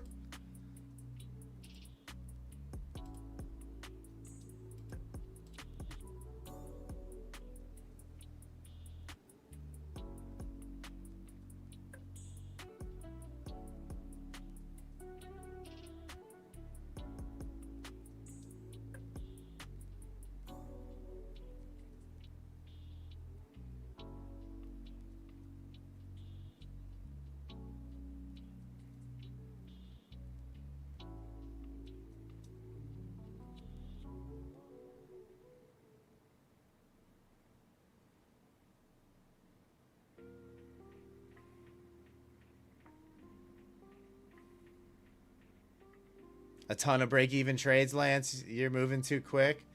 Like, Lance, there's nothing wrong with that. And I realize your frustration with taking a lot of break-evens. I've been taking a lot of break-evens recently, too. So you're not alone as far as being annoyed that you are taking a lot of break-evens. It's just the market conditions right now. Like, if you're not executing at the top or bottom of moves... you know, like major swings, price is re-offering previously traded price a lot. So you're getting a lot of retraces, even within 1 minute candles. Like consecutive 1 minute candles are barcoding kind of. You know, they're printing red, green, red, green, red, green, and just re-offering previously traded price. So you're not alone, right? We all go through those moments. You just kind of have to, when you're struggling, it's all about being a break-even trader rather than a profitable trader. But that is the sign of a profitable trader, is somebody who can go through the struggle and come out of it break even or slightly positive, because the bangers are going to come. Like, those happen over time. So just stick with it, be patient, You know, you're not going to make $5,000 every day. It's just not going to happen. Some people do, but I'm not one of those people.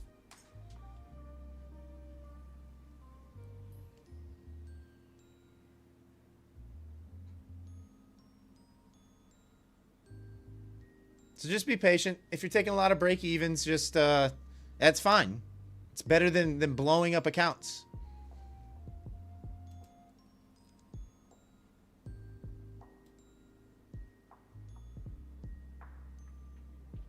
At the end of the day, it's all about how well you manage your risks. So break even trades are a part of it.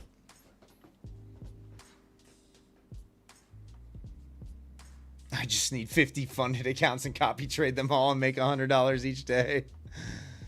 67.75 on ES salty puts. Let's see here. Yeah, I mean, I've got resistance there at this point. You got central pivot sitting just below at 74. It looks.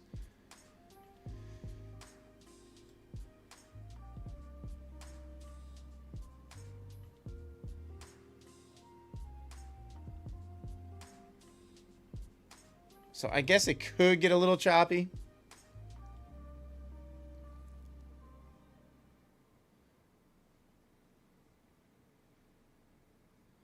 Okay, Blue Dog. So there's somewhat of a pullback, but massive buy orders on the order block chart on those green bubbles. Okay, so these aren't really all that massive. Like all these green bubbles that you see are, there's nothing more than 5 orders going off through here, right? I don't see any number even in the double digits here. So they're not really that big. But what this is indicating to me is if buyers are not able to push this above that 280 area relatively soon, there's probably a passive seller here absorbing all this aggressive buying, meaning we'll probably see a little bit more downside until we can find enough buyers to hold price up for another move higher. Right? Like that's what this is telling me. So all of this price is probably going to get retraded. So you're probably going to get a pullback into probably like 260.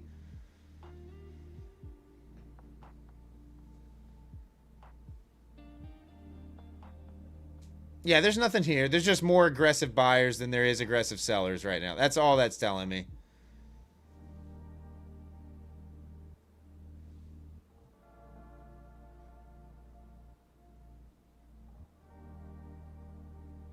Scared by the volatility, Lance? Yeah, I mean, it'll get you sometimes for sure. It just makes it imperative that you're executing in the right areas, is what the volatility tells you. You have to trust your levels and have proper risk management. Like that's the best you can do in highly volatile situations.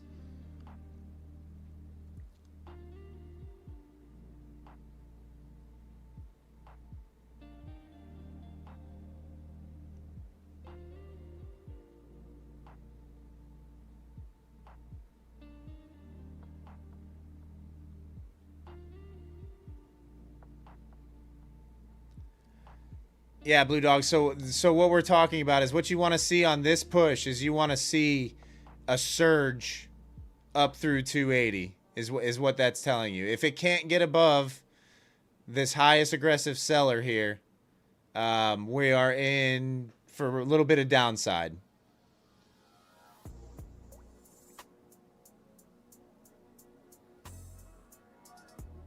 Johan, the Nasdaq's in a bearish fair value gap.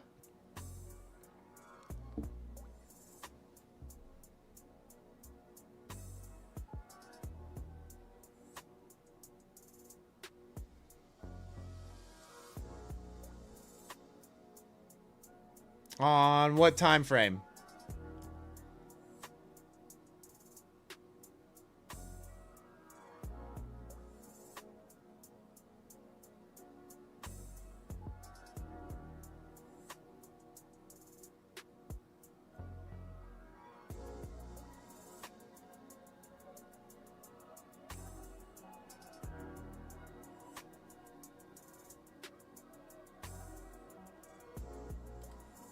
All right, is gold still ripping higher? All right, let me get off the 4 hour at this point. Let's go back to the 5 minute.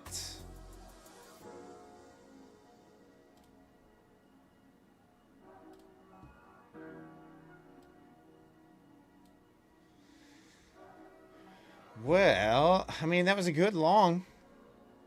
I just didn't catch it.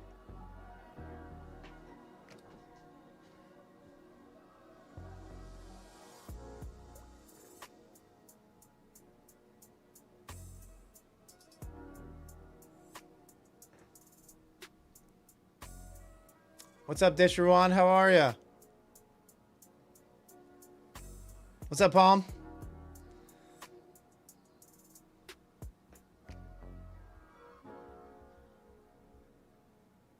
No, Palm, I haven't tuned into a single Lucid Town Hall. I'm sure it was wild because most of the people over there are trading on Project X, and, well, all the X platforms have been struggling. All of them have been on the struggle bus.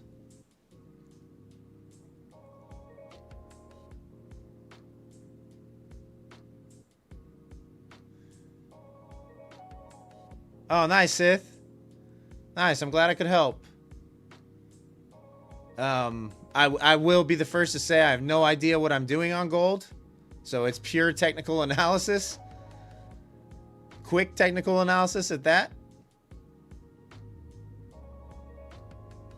Disharon, my trading day was, well, I'm not going to say it was good, right? Like the P&L doesn't tell the whole story always. Like my P&L was good. But it wasn't like I had any really good, what I would consider a good trade.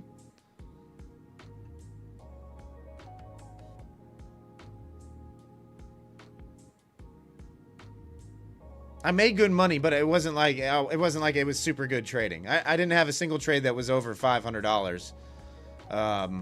But at the end of the day, because I alternate my accounts, I was making $200 here, $300 there, $500 on another account. At the end of the day, it added up to 2.2K. But it wasn't like any really good trades. They were all just momentum moves.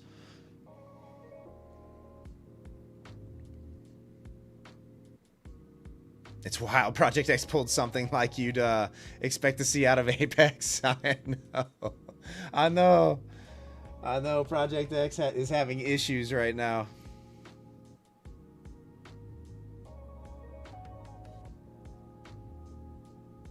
Thanks, Palm. Yeah, I mean, money, like P&L wise, guys, my trading doesn't always show up in the P&L. At least mine doesn't always show up in the P&L line. Right? Like I know everybody likes to judge their trading based on how much green they are or how much red they are. That doesn't always tell the whole story. Nice, Johan. Nice.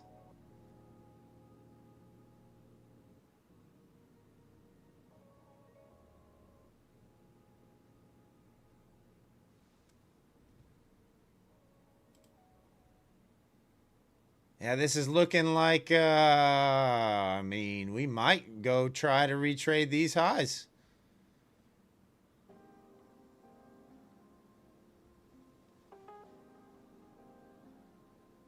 Project X is a top tier indicator.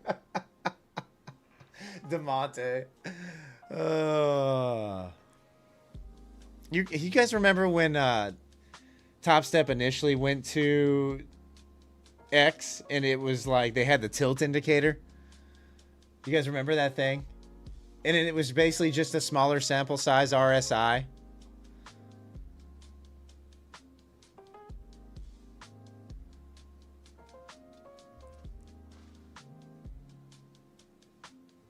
Like you get over there and it would say 77% of our traders are long on the Nasdaq right now. And it was like immediately short that thing. Immediately hit the short button.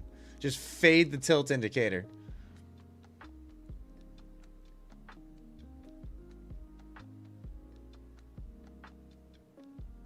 Yeah, Disharon, it was just a lot of scalps. I think I took 5 trades and they were all just small scalps. Nothing crazy. And one of them I kind of got lucky and got a flush for 25 points. I think it went more than that, but I got trailed out of it.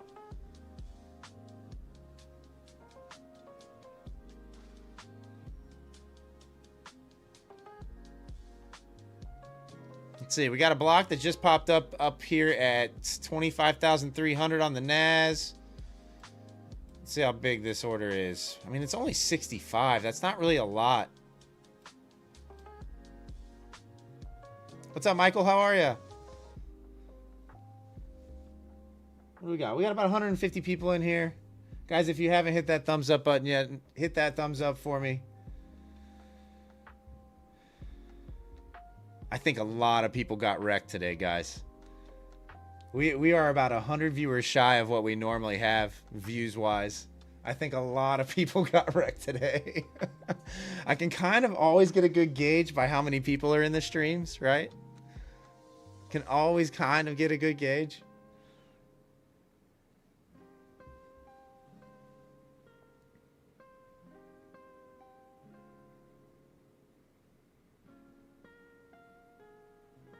Nah, Kelly, a lot of people use Ninja Trader. You're not alone.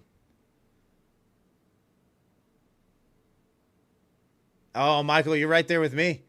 You're right there with me. I was done nice and early. Well, I was done by like 11, I'll say. I shut it down at about 11 a.m. Eastern Standard.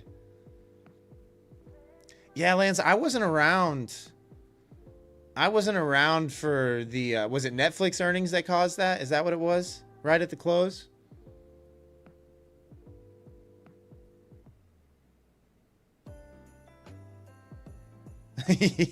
yeah, Musty, you definitely picked a good day. Like I said, there was just an initial sell-off, which was what I caught. Grandmaster, you're showing 80 orders at 300. I got 65. Do you have it grouped? Are you showing it by ticks? Do you have it like grouping every 5 points or something like that? Because that could be the case.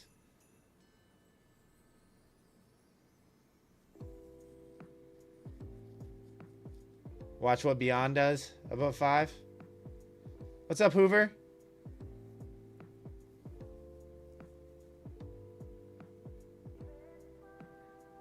Yeah, like if you don't have it based on ticks, like if you have your scaling a little bit different, it'll combine the orders around you. So if you have like every 5 points showing orders, yeah, you would be including all of this. So yeah, that's probably why there's a discrepancy there. From 266 with 5 micros, Musty? Yeah, I like it. I like at least 290. I like at least up here at this point.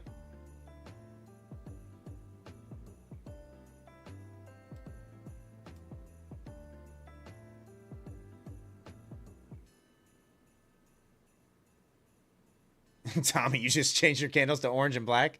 Yeah, guys, actually, do you guys change the colors of your candles so that you don't see red or green? I always keep the red and green candles. I don't know why.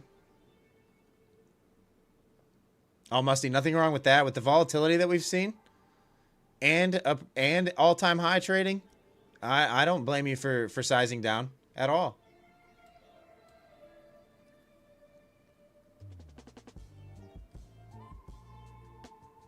Tommy, yes, it's psychological. Yeah, a lot of people do it. A lot of people don't like seeing red on their charts. Nick, you changed to green and purple on the candle colors.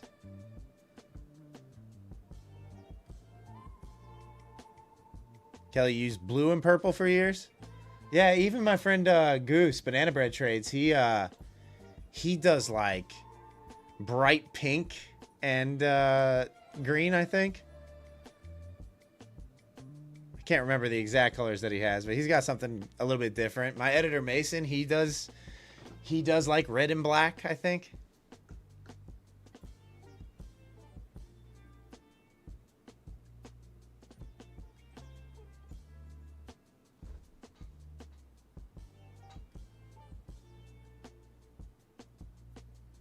Dishrawan, do I prefer scalping or riding the market? Dishrawan, I prefer to hold my positions.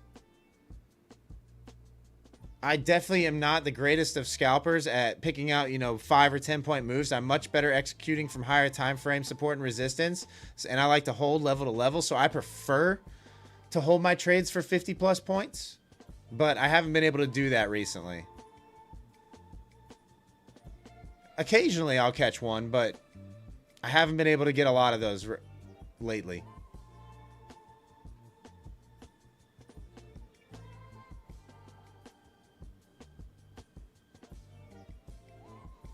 You're thinking about changing colors, it messes with your mental?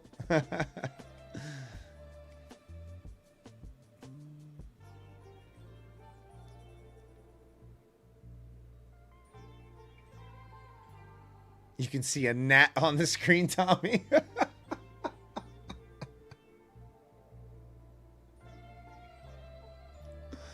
Oh, that's funny.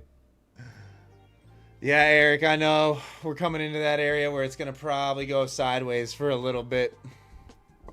Probably for like a half hour at least.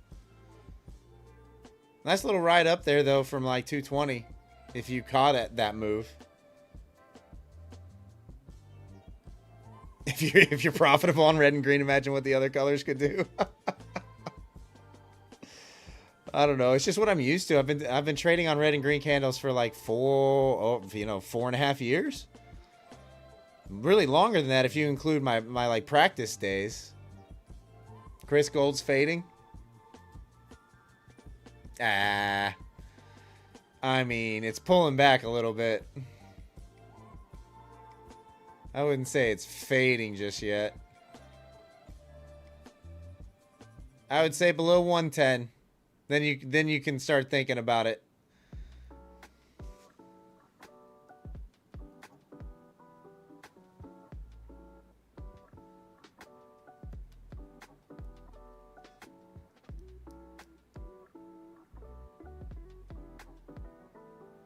All black background with all white candles looks really sick too.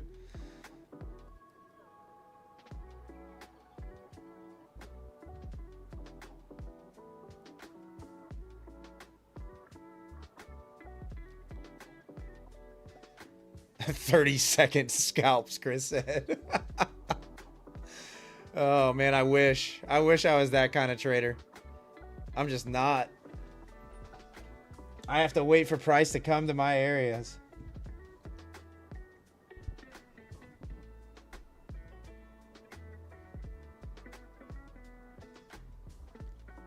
And unfortunately, it's kind of in the middle of nowhere for me. I mean, ES is kind of at a spot right now where I would consider an ES trade, but ES is kind of just ranging, so it's not like it would just be an ES scalp. It wouldn't be much more than that.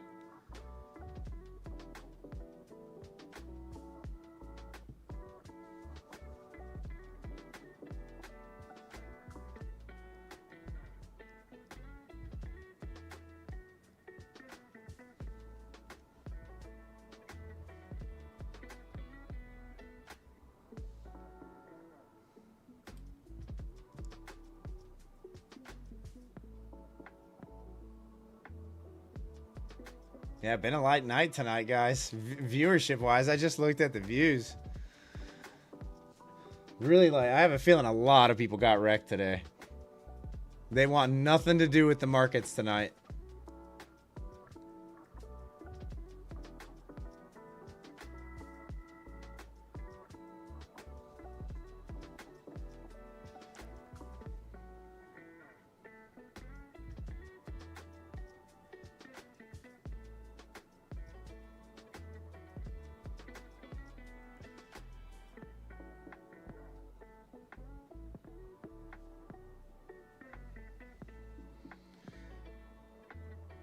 Speaking of which, need to ask you guys something. To tell you the truth, I just thought about this. So I do have two. You hope the stream tells me more than how many people lost their shirts. No, I can always tell, Lance, like when the viewers are down, that's generally the days where the market was really tough on people. You know, they just don't want anything to do with trading for that night. Like, they either blew up or they don't have any more money to purchase accounts or whatever the case may be. Or the markets are just dead, right? I can always kind of tell what's going on. Normally, we're around 240 viewers. Tonight, we have 150. So, we're down 100 viewers from what we normally are. But here's the question that I have. So, in the midst of doing our last Take Profit Trader giveaway, we found out that they don't charge you for the evaluation, but they do charge an activation fee on those account giveaways. So here's the question. Would you guys still want me to do those giveaways on those Take Profit Trader accounts? Full well knowing that if you pass, you're still going to need to pay the $130 activation fee. Oh, nice, Lance. Nice. Yeah, we've all been there. Because I do have two 50K Take Profit Trader accounts to give away. But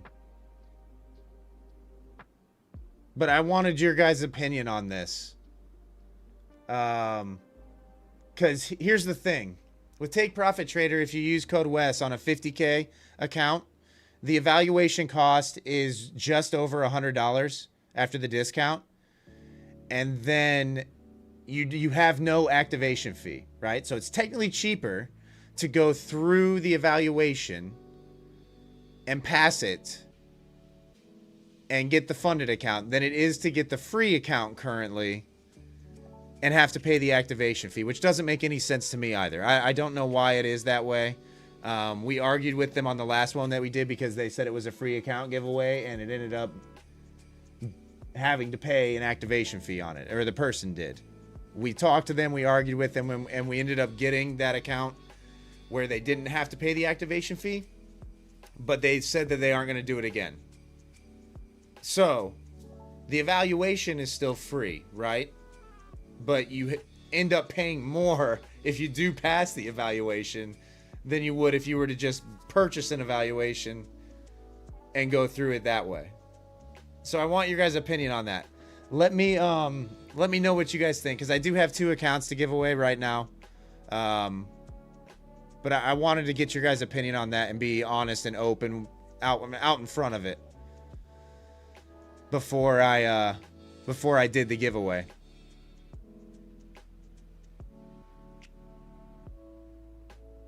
Yeah, Fit with Lisa, you have to go through the evaluation. So you get the evaluation for free. And then if you pass the evaluation, you end up paying the activation fee for the funded account.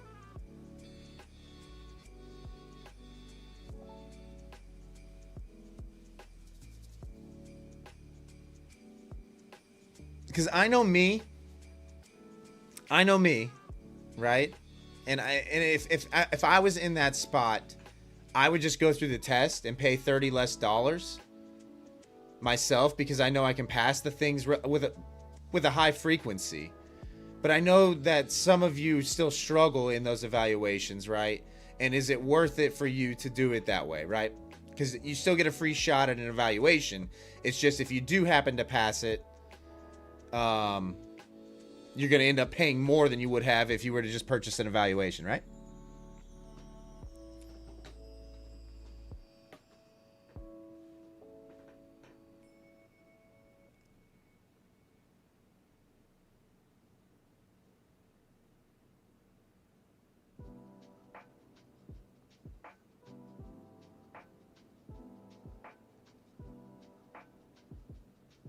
Yeah, I'm kind of battling that, because I was always under the assumption that giveaways were free accounts, right? And then come to find out, they get you with the activation fees. So I'm not sure what the best route is. If you guys want me to do the giveaways, obviously I'm going to do the giveaways. I'm not using the accounts. Mason's not using the accounts. So like we have the accounts just sitting there waiting. We have the codes and everything, but I just wanted to know how you guys felt about it overall.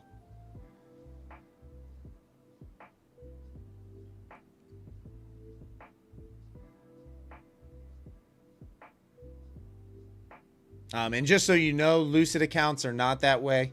They are free accounts. If you pass it, it's no cost to you after passing it. Yeah, fit with Lisa. I mean, I'm all about giving them away. You know, like I'm not gonna trade them. It's for Take Profit Trader, Lance. Take Profit Trader.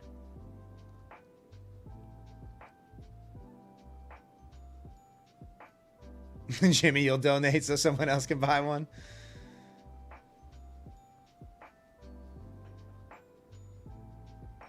Yeah, Take Profit Traders are great. They're a great prop, right? Like I just didn't like the fact that they say it's a free account and then they charge an activation fee on the back end that's more expensive than actually going through the test currently, you know? So I just wanted to get your guys' feel on it. I do have two 50K Take Profit Trader account codes to do as giveaways. If you guys want to do it, we'll go ahead and do those giveaways, you know, tomorrow tomorrow and Thursday. I guess we could do them. Net, they're $130 activation fee with Take Profit Trader.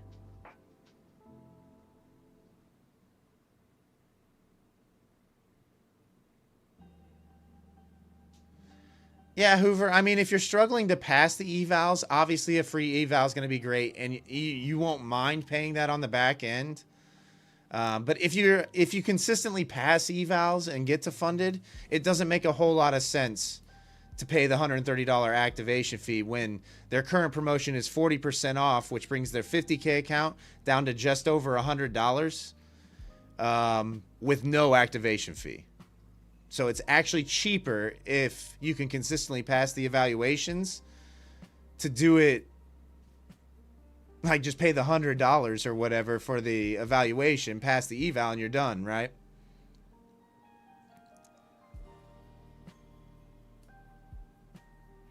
Yeah, exactly. Exactly, Dubai. Dubai, I think it's just new account purchases on Take Profit Trader with code Wes. You can use code Wes at Take Profit Trader for 40% off, no activation fee currently. But I think it's just new accounts. I think the 25K is like $90 after after the code with the discount.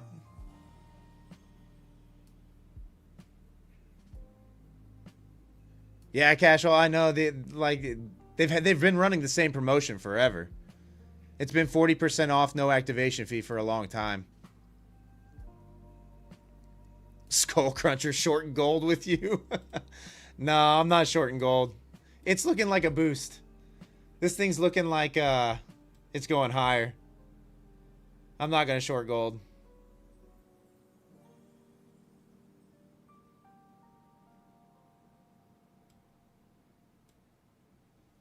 Yeah, Kelly, for sure. Like, we raised a valid point with them, and I think they're honestly considering restructuring the way they're doing the giveaway, because the guy that we spoke to agreed with us. Like, it seems a little strange that you end up paying more for the free account giveaway than you would if you were to just purchase the evaluation or test and go through it that way. Yeah, Dubai, it doesn't work on resets. It doesn't work on resets. So like what you're talking about, the reactivation of an eval, it would only be if you purchase a new test. So if you had a new account, a new trading test, that's the only way it would work. Resets on all the props, really, you don't get. You can't put in any codes. Resets are the cost that they are for the most part. Unless it's like Lucid that does a promotion on their resets from time to time. Then you could use the code. But for the most part, like affiliates don't get anything from resets.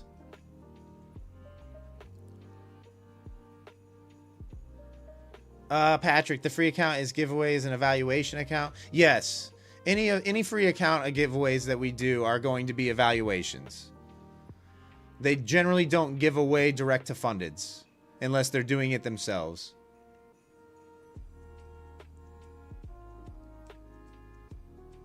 Gold is not a short right now. Long it.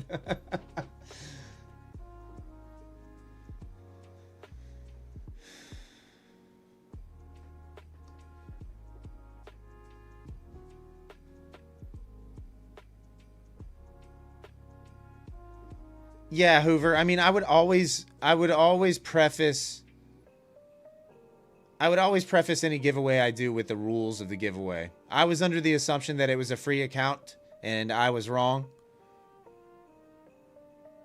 But I just wanted to be upfront and honest with you guys before I, do a giveaway and you think you got a free account, and then you pass the thing, and it just all of a sudden you pass it and you're paying a $130 activation fee, And then you come back at me and you're like, hey, I thought this was a free account.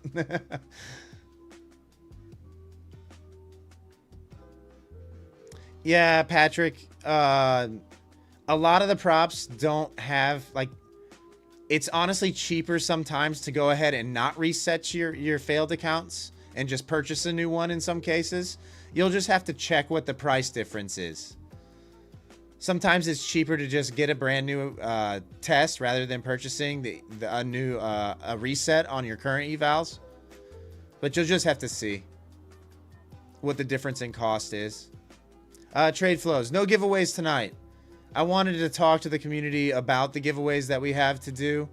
I have two 50K Take Profit Trader accounts to give away. But I wanted to get your guys' feedback and input on what the reality of the situation really is with these giveaways. I wanted to be transparent about it because they aren't necessarily free accounts. They're free evaluations, but if you pass the evaluation, you do have to pay an activation fee.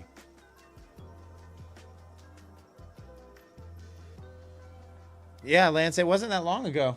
Like I said, in June I had 600 subscribers. We now have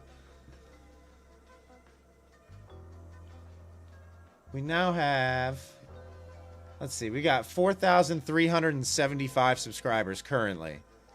So if you're lurking in the background and want to support the channel, hit that subscribe button for me. We got about 135 people in here currently. Thanks for tuning in. Thanks for hanging out with me tonight, guys. But yes, I do have two 50K Take Profit Trader accounts or evaluations to give away.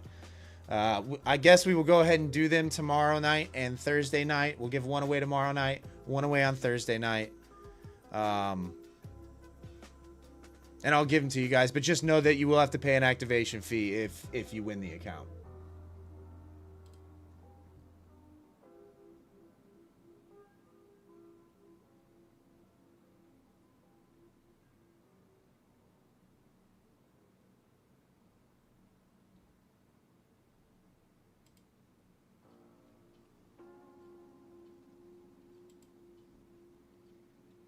Yeah, Eric. Yeah, everything's just died. Even gold's kind of just died. The Nas has kind of died now too. Yeah, Piter, you've been along for the whole the boom of the channel.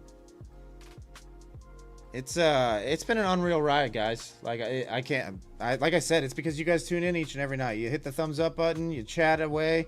You provide a nice, safe trading space for newer traders. We answer all questions that we can.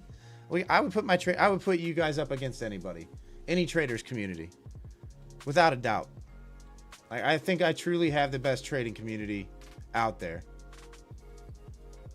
We try to answer any and all questions. I never wanted my channel to feel like what's up, Spencer? To feel like, a billboard where it's just affiliate codes pasted all over the place. You feel like you're forced to purchase a mentorship or a signal service, or if you want answers to your questions, you got to pay $2,000. I just wanted to have a nice place to chill and hang out and talk with you guys,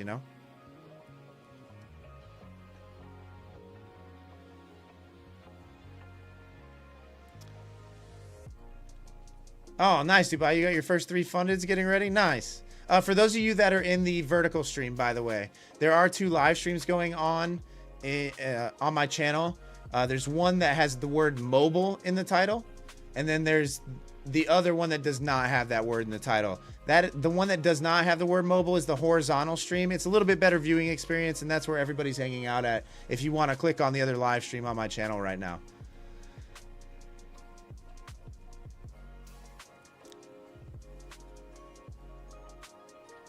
Lance, you hope the affiliate money is coming in for me?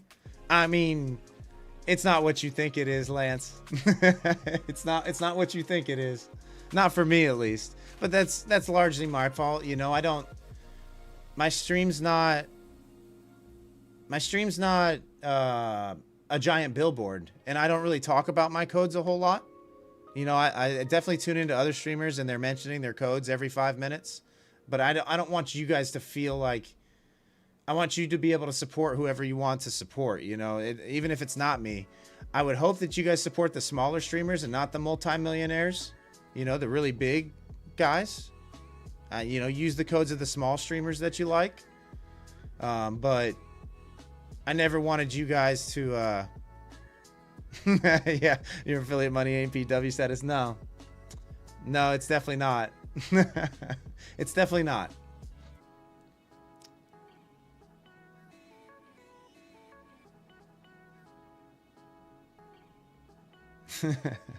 It's definitely not PW money. I'm not raking it in like that. I can tell you that. And the majority of my money goes to my editor Mason anyway.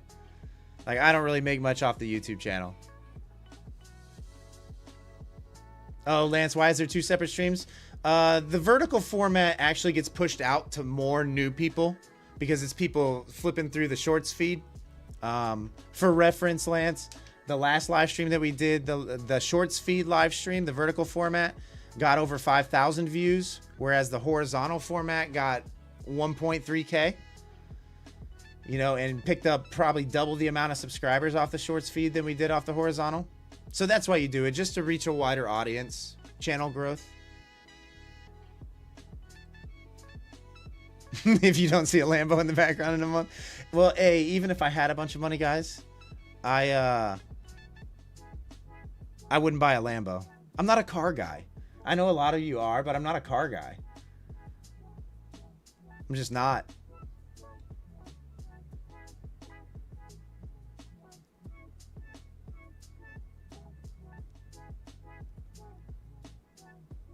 What would I buy? I'd probably buy property, Lance. Something that's going to go up in value rather than depreciate the moment you drive it off the lot.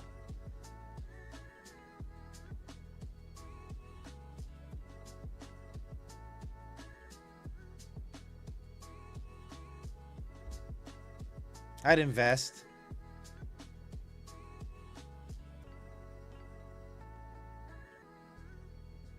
I don't know what I'd do. I'd probably buy a boat. I'd probably buy a boat, but like, a car. I'm not really like a car guy. Never have been. I drive a Jeep, you know.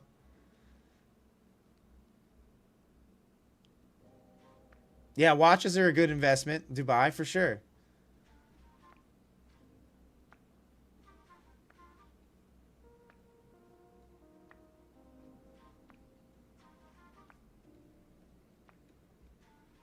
Definitely stay away from Range Rovers. Yeah, I mean, cars are nice, right? Like, they're nice, but I think there's so much other things you could do with $100,000, $200,000, $300,000 rather than purchase a vehicle, right? And cars like that, you don't drive a lot anyway. You basically just drive to show off, but they aren't your everyday drivers, right? Buy some prop firms. Nah, Spencer, that's a headache I don't want. 2 best days of owning a boat: when you buy it and when you sell it.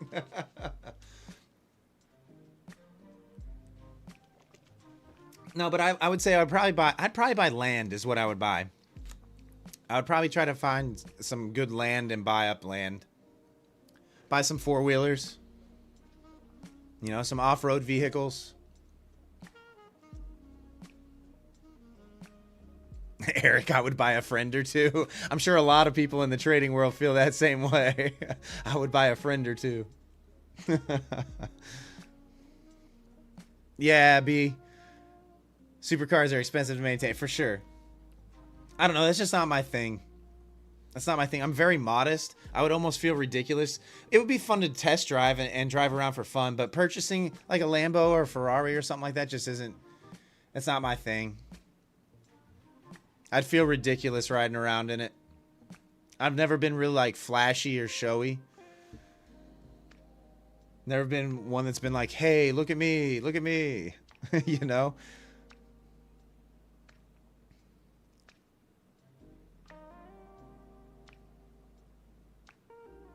Land is the way to go. Blue Ridge Mountains. Like North Carolina, like Asheville? Like North Carolina area? Blair, we got... the Ohio River is probably the closest big body of water close to me. There are a few lakes around me. North Georgia, the Blue Ridge Mountains, North Georgia.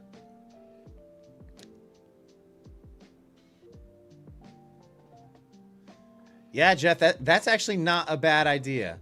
So that might be something that I would invest in, guys, in the future. If the channel continues to grow and grow, I think it would be nice to have like a home office trading desk that you guys could come to and we could all hang out and trade together, you know, for a few, if you wanted to.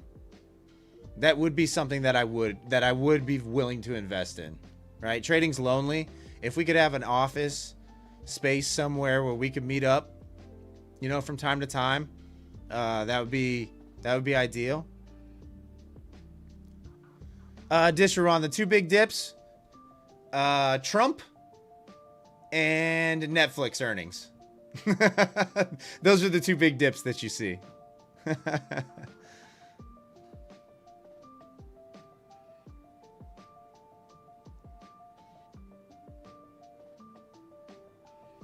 You know, we'll get you guys in front of the cameras. We'll get you guys in front of the cameras. We'll film it for a week. Put you guys through the ringer. You'll get to see what I go through on a nightly basis.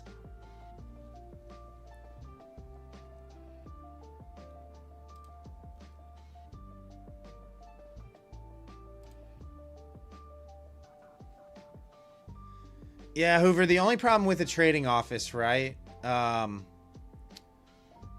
Is if you're treating it almost like a hedge fund, right? Like, which we couldn't do. You have to be licensed, insured.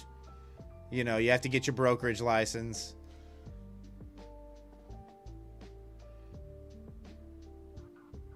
Oh, Sean, the one dude I had on stream. I've had a couple guys on stream.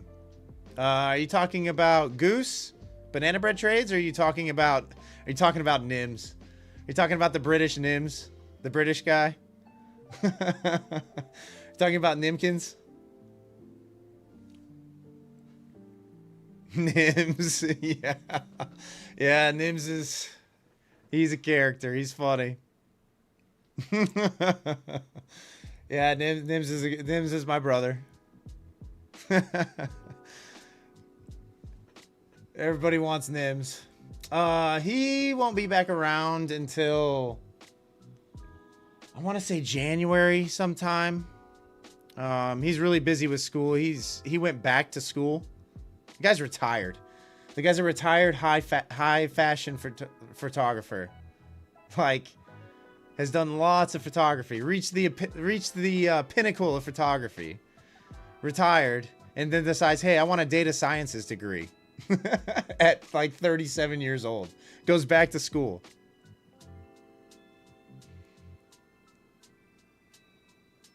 Massive, you want to short gold right now? I wouldn't short gold right now. Not me personally. I have a feeling you're going to see some upside. Probably back into this.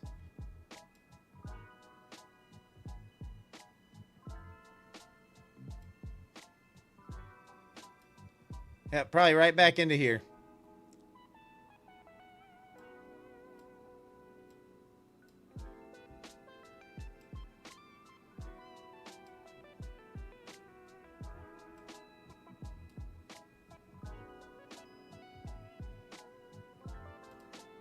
Man, the Nas everything just died on us, guys. No movement anymore. I'm going to end up with another stream flat, pretty much. 32 cents is what I'm up right now.